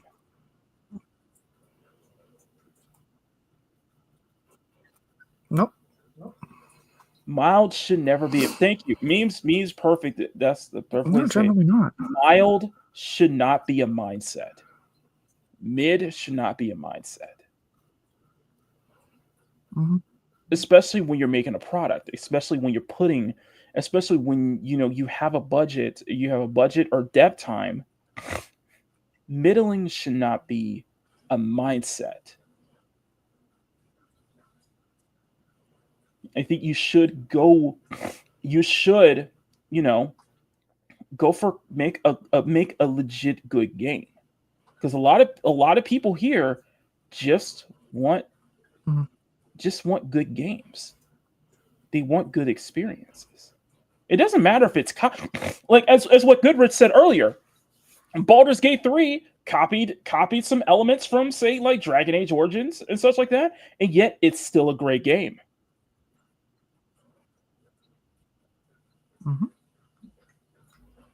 Not a lot of people ask you to, we're not asking people to just constantly reinvent the wheel, to constantly reinvent the wheel all the time, because let's be honest here, for some of us who has been gaming for, say, most of our lives, we've practically seen everything.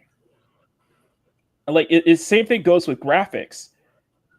We've practically seen everything. We've seen cutting edge graphics. I think at this point, when it comes to cutting edge graphics, you've already hit the ceiling.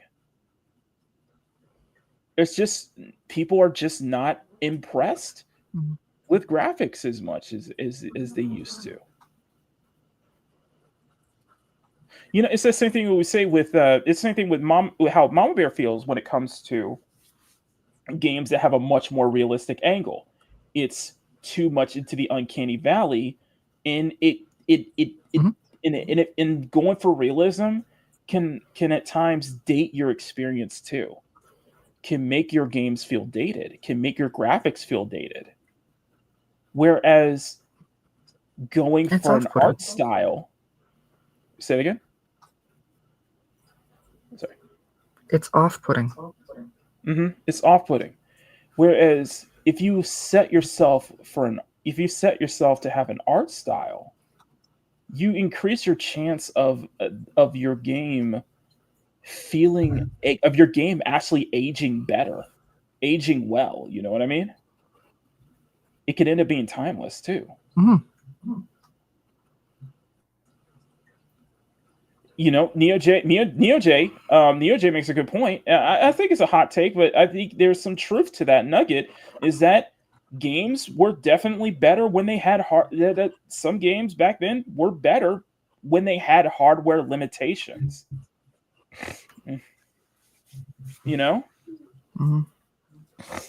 Some games look better when they had hardware. Games are just better. When you're working with the limitations of, say, the hardware, working with the limitations of even, say, budget and such like that, you be creative. Sometimes when you have limitations, you end up being creative. You end up creating something. You end up using using that noggin, to really work yourself to find the best possible solutions and such like that. When you have sometimes you work a lot better, and I mean this when I say this. A lot of games, a lot of stuff we see out there work a lot better when they have limitations. I think that's a hidden truth. In my opinion, I think that is a hidden truth. Some things are really good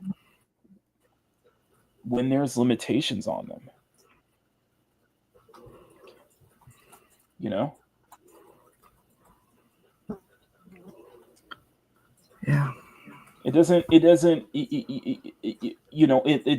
Sometimes limitations actually enhance your creativity.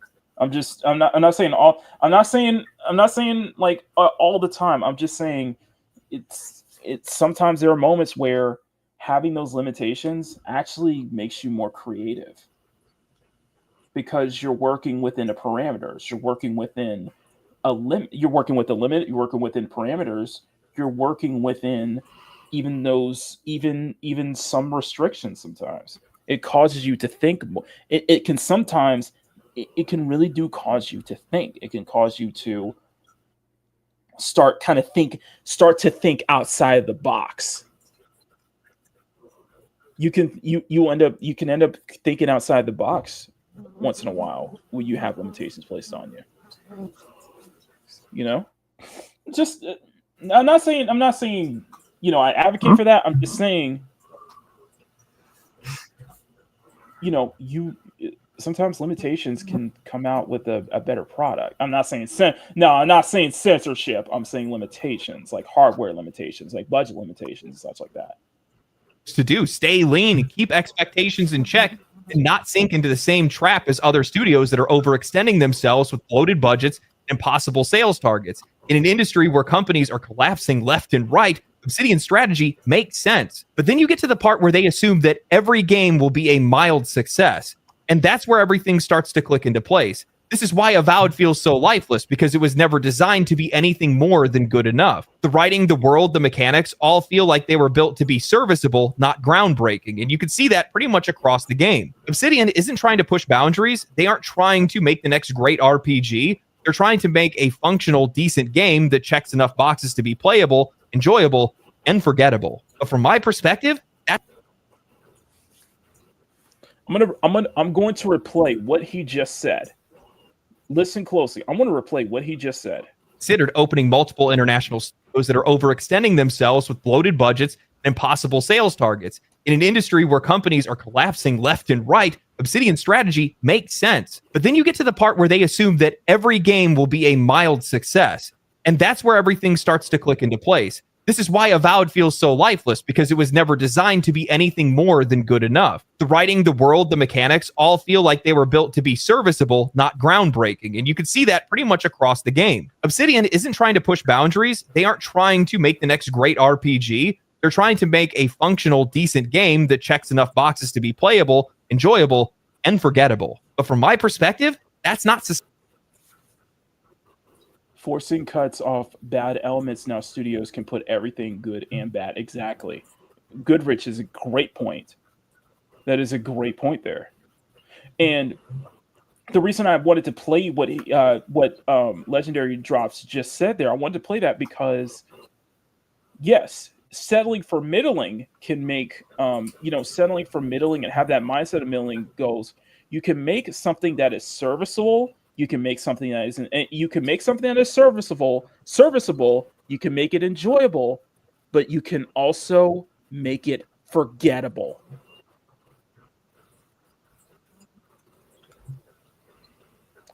Marber, when you make sometimes going for middling will make your product. It can make it good. It can make it serviceable. It can make it functional. It can make it enjoyable, but it can also make it forgettable. I think that's what Avowed is. Yeah. It's functional, it's serviceable, but it's also forgettable. I think people are going to forget this title in, I would say, at least half a year. I would say in about 5 months' time. Avowed is just gonna come and go, and people are only gonna remember Avowed for the controversies behind it. Half a year. I forgot we talked about it last week. Exactly. Exactly. Like, I'm gonna put it this way. I'll give you another example. People are gonna forget Avowed in. I guarantee you, Avowed is just going to come and go. People are going to forget it within, say, like 5 months' time. However, it is February. Do you know what game that people are still remembering? Stellar Blade.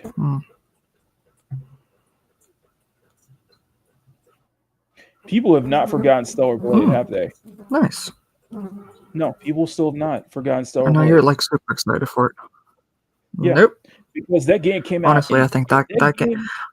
Honestly, I think that game is more worth us talking about our time, for us talking about than this one. Yeah, and that game came out like on the week of my birthday, like a week before my birthday, basically. That game came out a week before my birthday, and yet nearly a year later, people are still talking about it.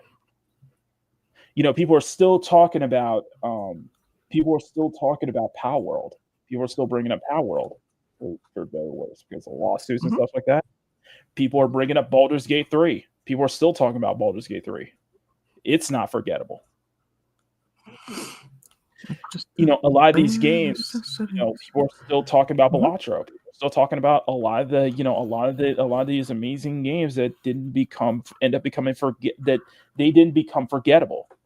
Like you can make if you want to settle for just whatever you can, that's fine. But the most important thing is make sure your game doesn't become forgettable though. Understand that going for mid can increase your chance of your game just being forgotten about. Even you guys forgetting you made that game. I don't think that Avowed is going to be remembered by, say, this summer, like late summer, as we get into the fall. Probably about August. I bet you probably about June or July or August, people are going to forget about Avowed existing. And they're either going to remember it because of the controversies around the game and not the game itself. Exactly. Soulblade Hero makes a great point. I'm playing Avowed now, and I'm going to forget about it when Suikoden remaster releases. Exactly. Exactly. People are going to forget about it till the Game Award. Bandito makes a good point. People are forgetting about it till the Game Awards. Till when when award season comes in, you know? Yep. People are going to Avowed, I think settling for mid is definitely dooming your title to be forgotten instead of being unforgettable. I guess it's okay. The whole thing is like mid should not be a mentality. Mid is not a mentality to strive for. Mid should not be a mentality. And I'm saying that because what I want you guys to do, and I'm serious, I'm telling everybody this right now. What I want you guys to do is to hold me up on that, okay? I want everyone in this chat, who's listening, everybody who's watching, to please hold me up on that. If any point that I settle for middling, give me a smack in the face, okay? Agreed? Marbury, do we agree? Sure. If I settle for middling, give me a smack in the face. Because at this point, you guys have higher expectations than me now. You guys do have higher expectations. People remember Concord for the failure it was. People remember Concord for how bad it was. People remember Concord for the catastrophic disaster of the launch it was. People remember Concord for all the controversies it was. What people are going to remember, name one thing in Avowed that's going to be remembered in about a month or a couple of months or even a year later. Sustainable. Because here's the thing, if you assume that all of your games are just going to be a mild success, well, that's exactly what they're going to be. That's exactly what your developers are going to aim for. This isn't just playing it safe, it's embracing mediocrity as a business model. It's one thing to be realistic about your sales projections and expectations, but when you start baking that mentality into your development process, you create games that aren't trying to be great, they're just trying to exist. I want studios to be realistic about their sales projections, but I don't want that to impact how they actually make games, and I think that's what's going on here. Larian Studios' Sven Vinca talked extensively about making sure how to keep enough money in the tank to be able to make your game, how to budget your games appropriately. But at the exact same time, All he's ever talked about is wanting to make the biggest RPG ever and how Baldur's Gate 3 was a stepping stone to that goal. So maybe this strategy keeps Obsidian alive for now. Maybe it helps them avoid layoffs or corporate disasters that we see happening at bigger studios. Right. But what happens when the industry evolves? What happens when players' expectations rise and when good enough stops being good enough? We've already seen that happen. Look how Kingdom Come Deliverance 2 made Avowed feel like an afterthought. Look how Baldur's Gate 3 made Starfield look obsolete. The bar is rising, and the studios that aren't reaching for it at the very least are going to get left behind. Nobody builds a legacy on mild success. Managing expectations is important, but there's a fine line between smart budgeting and outright surrendering to mediocrity. If you're so focused on avoiding failure that you never take any risks, you never push yourself, you never aim for greatness, then what's the point? And beyond that, how does Xbox feel about mild success? That's a good... That is preaching to the choir. That is preaching to the choir. Let me say that again. Let me play it again. What happens when the industry evolves? What happens when players' expectations rise and when good enough stops being good enough? We've already seen that happen. Look how Kingdom Come Deliverance 2 made Avowed feel like an afterthought. Look how Baldur's Gate 3 made Starfield look obsolete. The bar is rising, and the studios that aren't reaching for it at the very least are going to get left behind. Nobody builds a legacy on mild success. Managing expectations is important, but there's a fine line between smart budgeting and outright surrendering to mediocrity. If you're so focused on avoiding failure that you never take any risks, you never push yourself, you never aim for greatness, then what's the point? And beyond that, how does Xbox feel about mild success? Because let's be real, Obsidian doesn't really have... That's the thing, selling for mediocrity, playing it safe way too much, not willing to take any risk because you're afraid of failure. Mm-hmm. I know people are dealing. I know. For me myself, I'm dealing with that right now. I will admit to that little personal is that that's one of my biggest fears is dealing with failure, and that I do need to. In that ways, I do need to take. I do feel that I do need to take more risks, though. To not be led by, to not be dictated by failure, the fear of failure. And that's something that speaks a little personal to me. I maybe not to you guys, but it definitely hit a nerve. Definitely hit me. That statement definitely hit me though. And that's the thing, failure can be your greatest teacher. Don't be, and that comes to just down. It's like, don't be afraid to take a risk. Don't fear to take a risk, because that risk can actually turn out to be great, because sometimes taking a risk can get you out of that feeling of mediocrity, of that mindset of mediocrity, of just settling for less when you're capable of so much more. And I think Obsidian, as a developer, I think they are capable of so much more. And I don't think they should be settling for just less. Even if it is recycled, it doesn't matter. Even like a lot of great games, they do take elements from other games, and yet they still focus on making an excellent game, a great experience, a fun experience, an forgettable experience. Mm-hmm. There you go. Goodrich saying about 80% of the games get canceled. So what you're seeing is 20% that make it out the door. It seems to me, it sounds like Avowed is that 20%, is a part of that 20% that made it out the door. That's what it sounds like. That's a good point. That's a good point, Goodrich. That's a very good point. Mm-hmm. Have the final say here. Arcane Austin dropped one single flop and now they're gone. Hi-Fi Rush had mild success and Tango Gameworks got wiped off the map. Did Microsoft really acquire Tango Gameworks? Yes, they had that success. They had that mild success with Hi-Fi Rush, and they did get wiped off the map, only to be saved by another publisher, basically. Tango Gameworks is still around now. So it's just they were saved by another publisher. But with Arcane Austin, sometimes it's that one game can ruin a studio.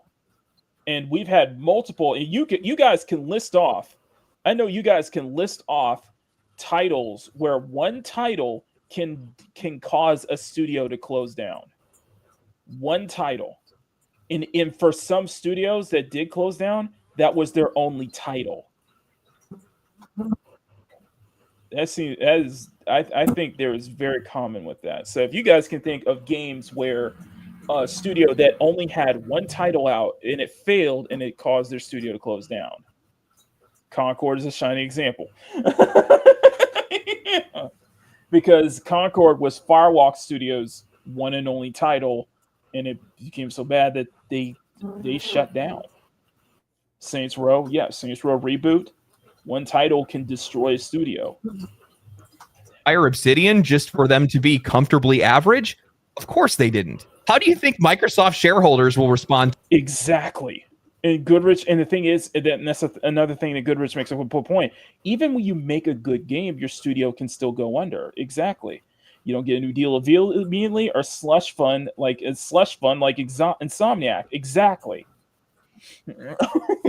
Exactly.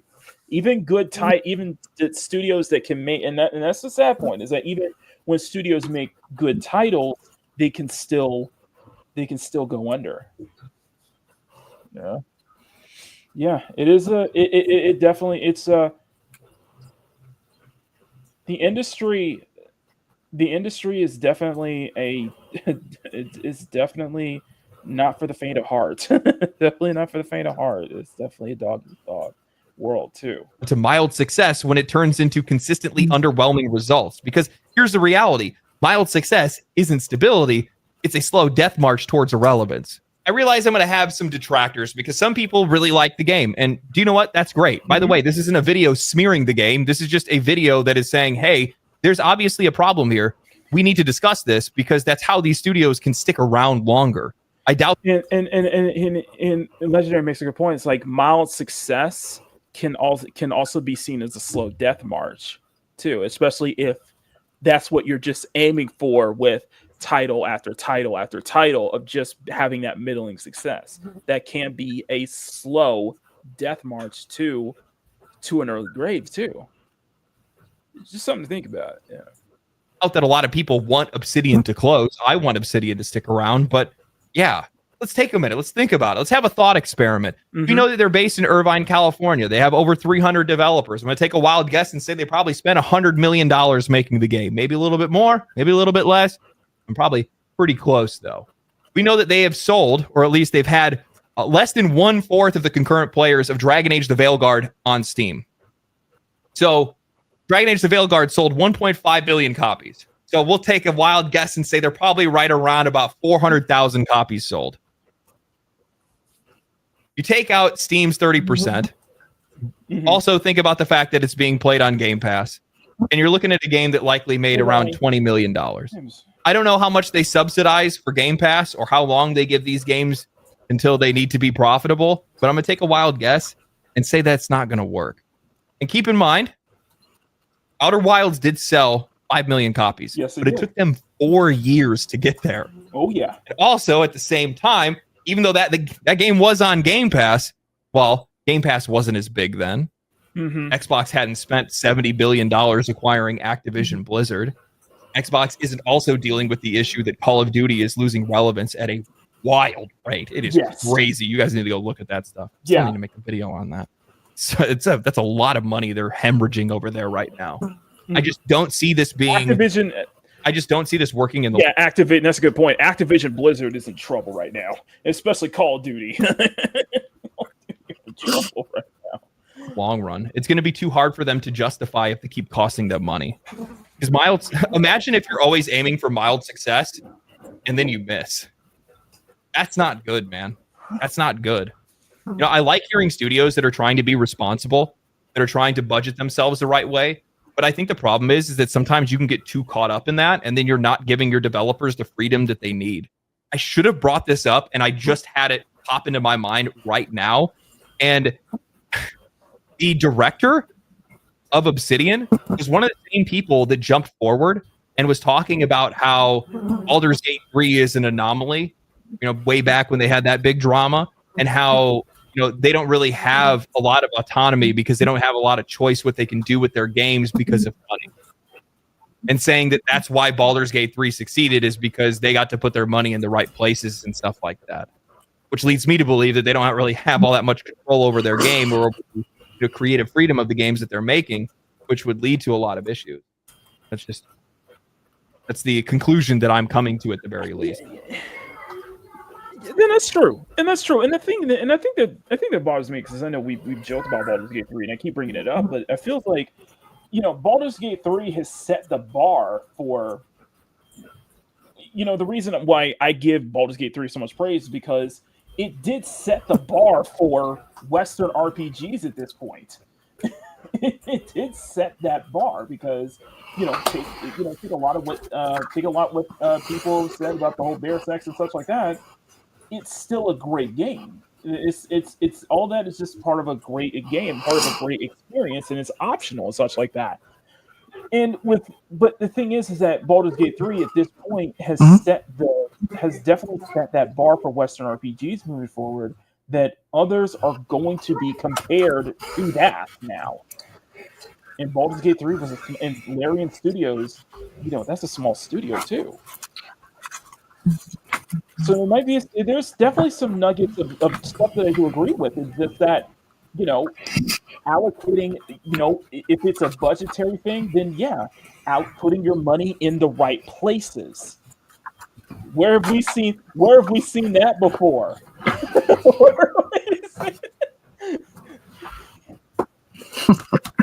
Where have we seen that before? Not putting your money in the right place.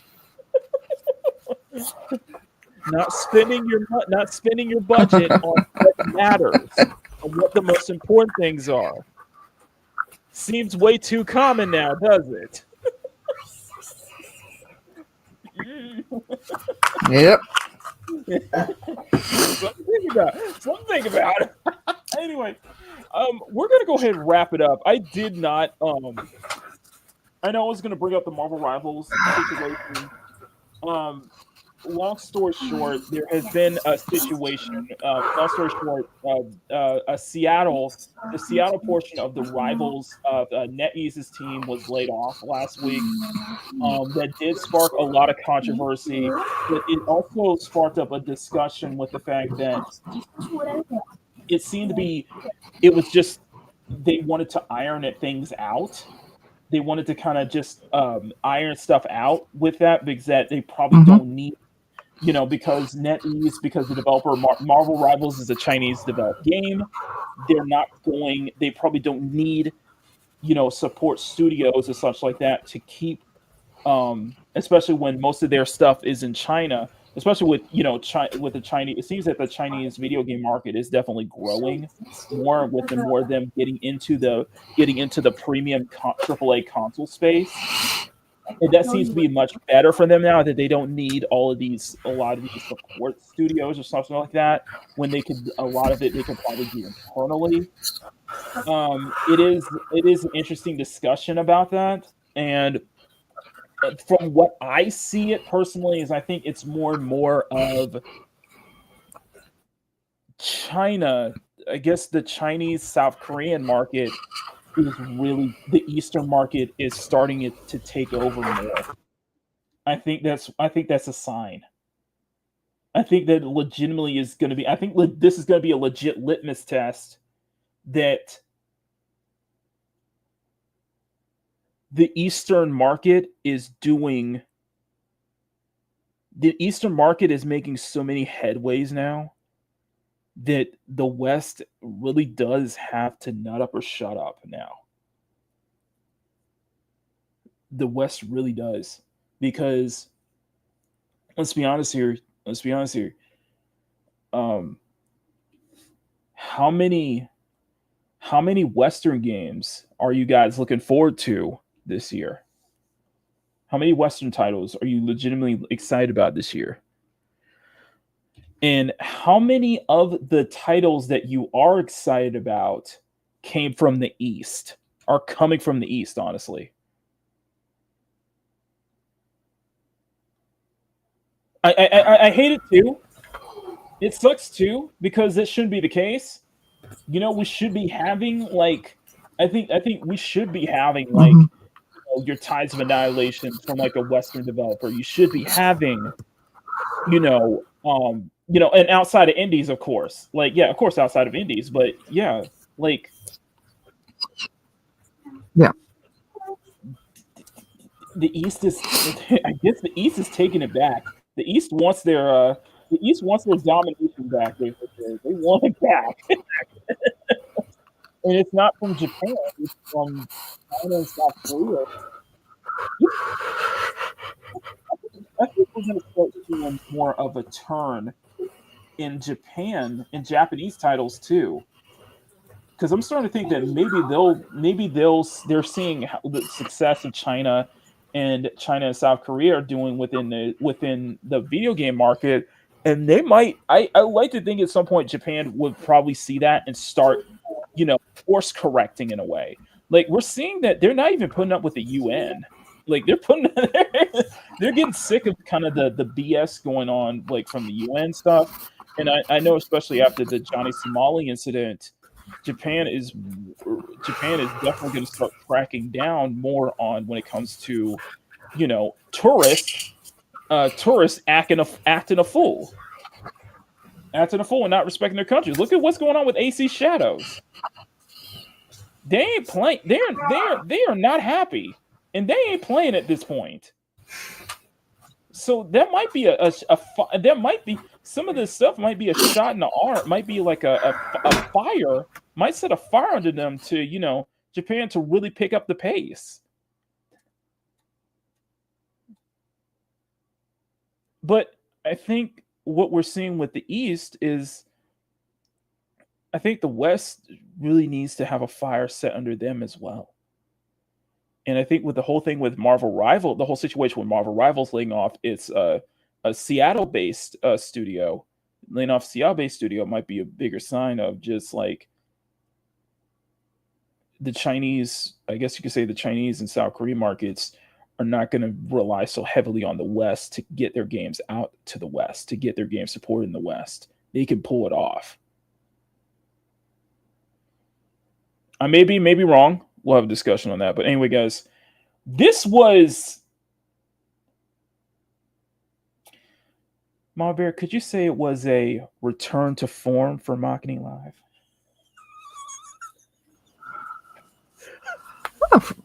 For a bit.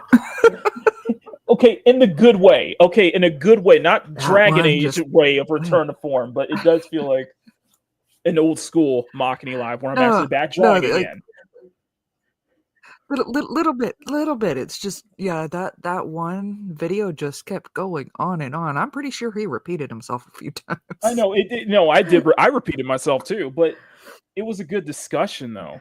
You can't deny. No, I know you did, but there was some points. There was some points in the videos that like I'm like, didn't he just say this? Yeah, exactly. I don't know if you were rewinding or something or. Mm-hmm. Well, I had to no, okay, yes, I did. Because there were I did rewind a couple of bits because what Legendary was saying really, really hit home with me. And I was like, okay, I need to say that. I need the chat to listen to that, what he said again. Because I was like, yeah, that's exactly what I'm trying to say.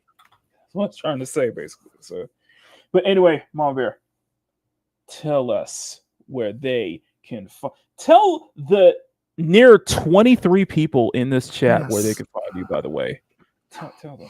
This is your chance.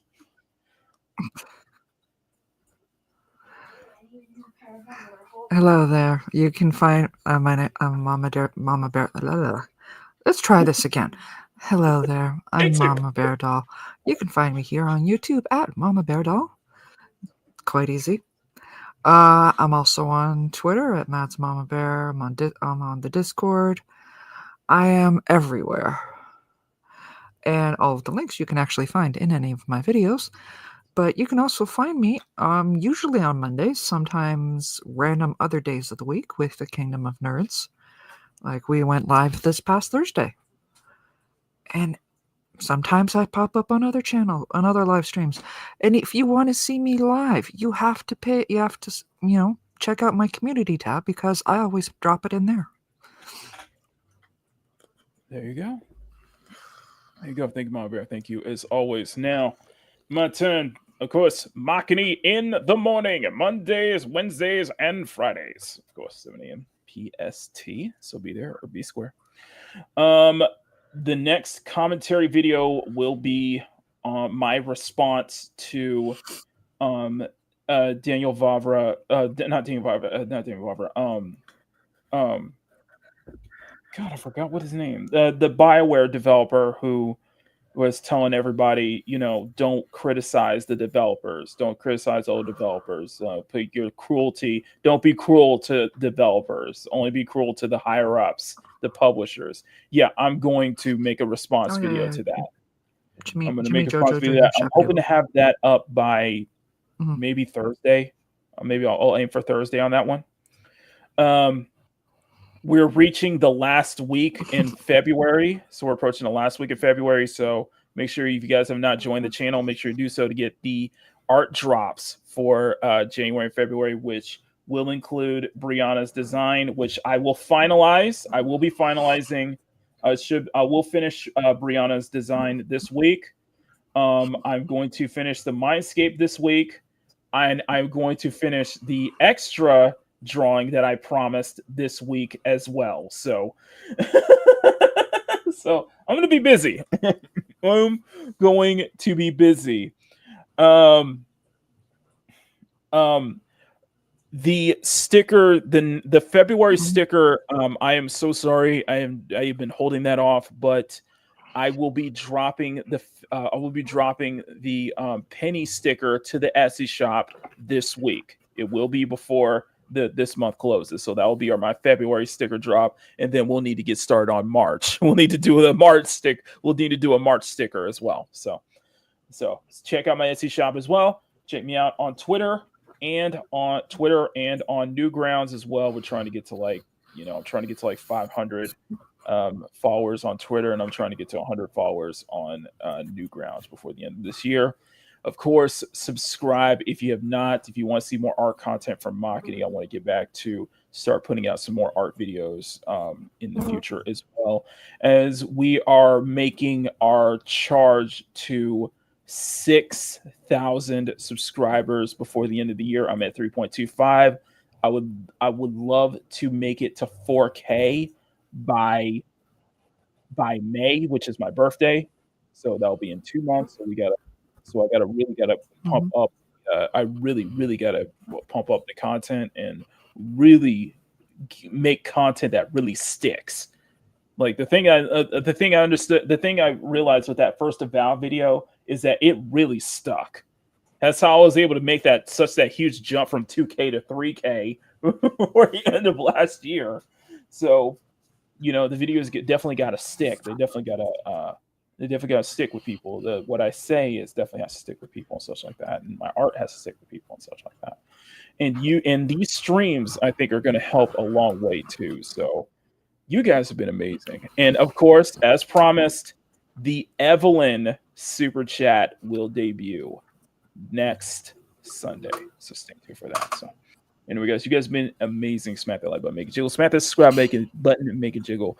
And we will see you all next time. I am, from out there, of course, I am Makini90, Art German Illustrator. Thank you for tuning in to the sexiest Sunday afternoon art show on YouTube, Makini Live.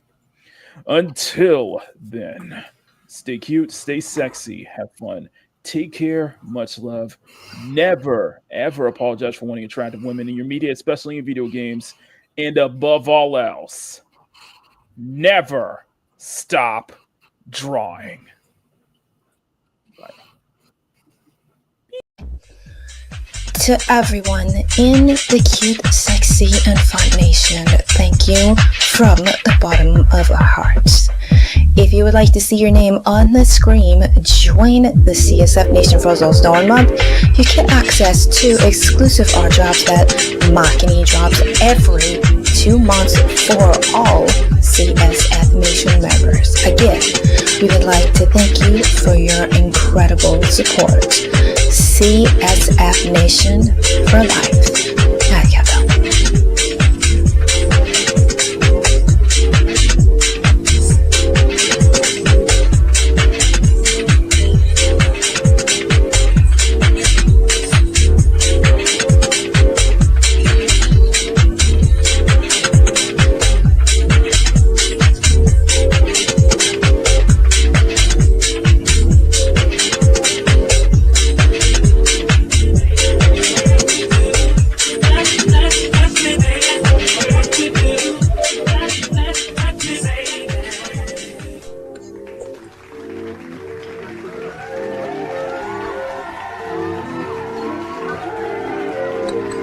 Thank you for tuning in to Makini Live, the sexiest Sunday afternoon art show on YouTube.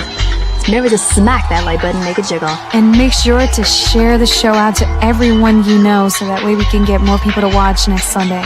Become a CSF Nation member for as low as $1 a month. And make sure to smack the subscribe button if you want to see more content from Makini. Thank you guys so much for watching. We'll see y'all next time Here on Makini Live.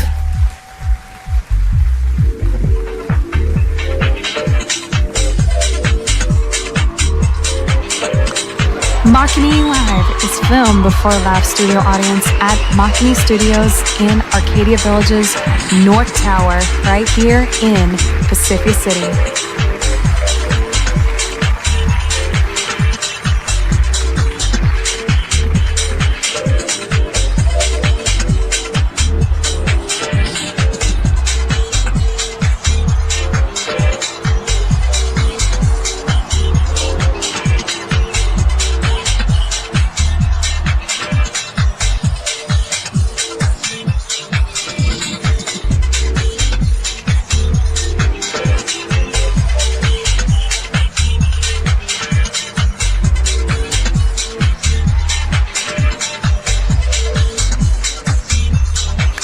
Would you like to be in the audience on our next live recording of Makini Live? Well, all you have to do is visit youtube.com/Makini90 or call 765-9077 toll free for free tickets.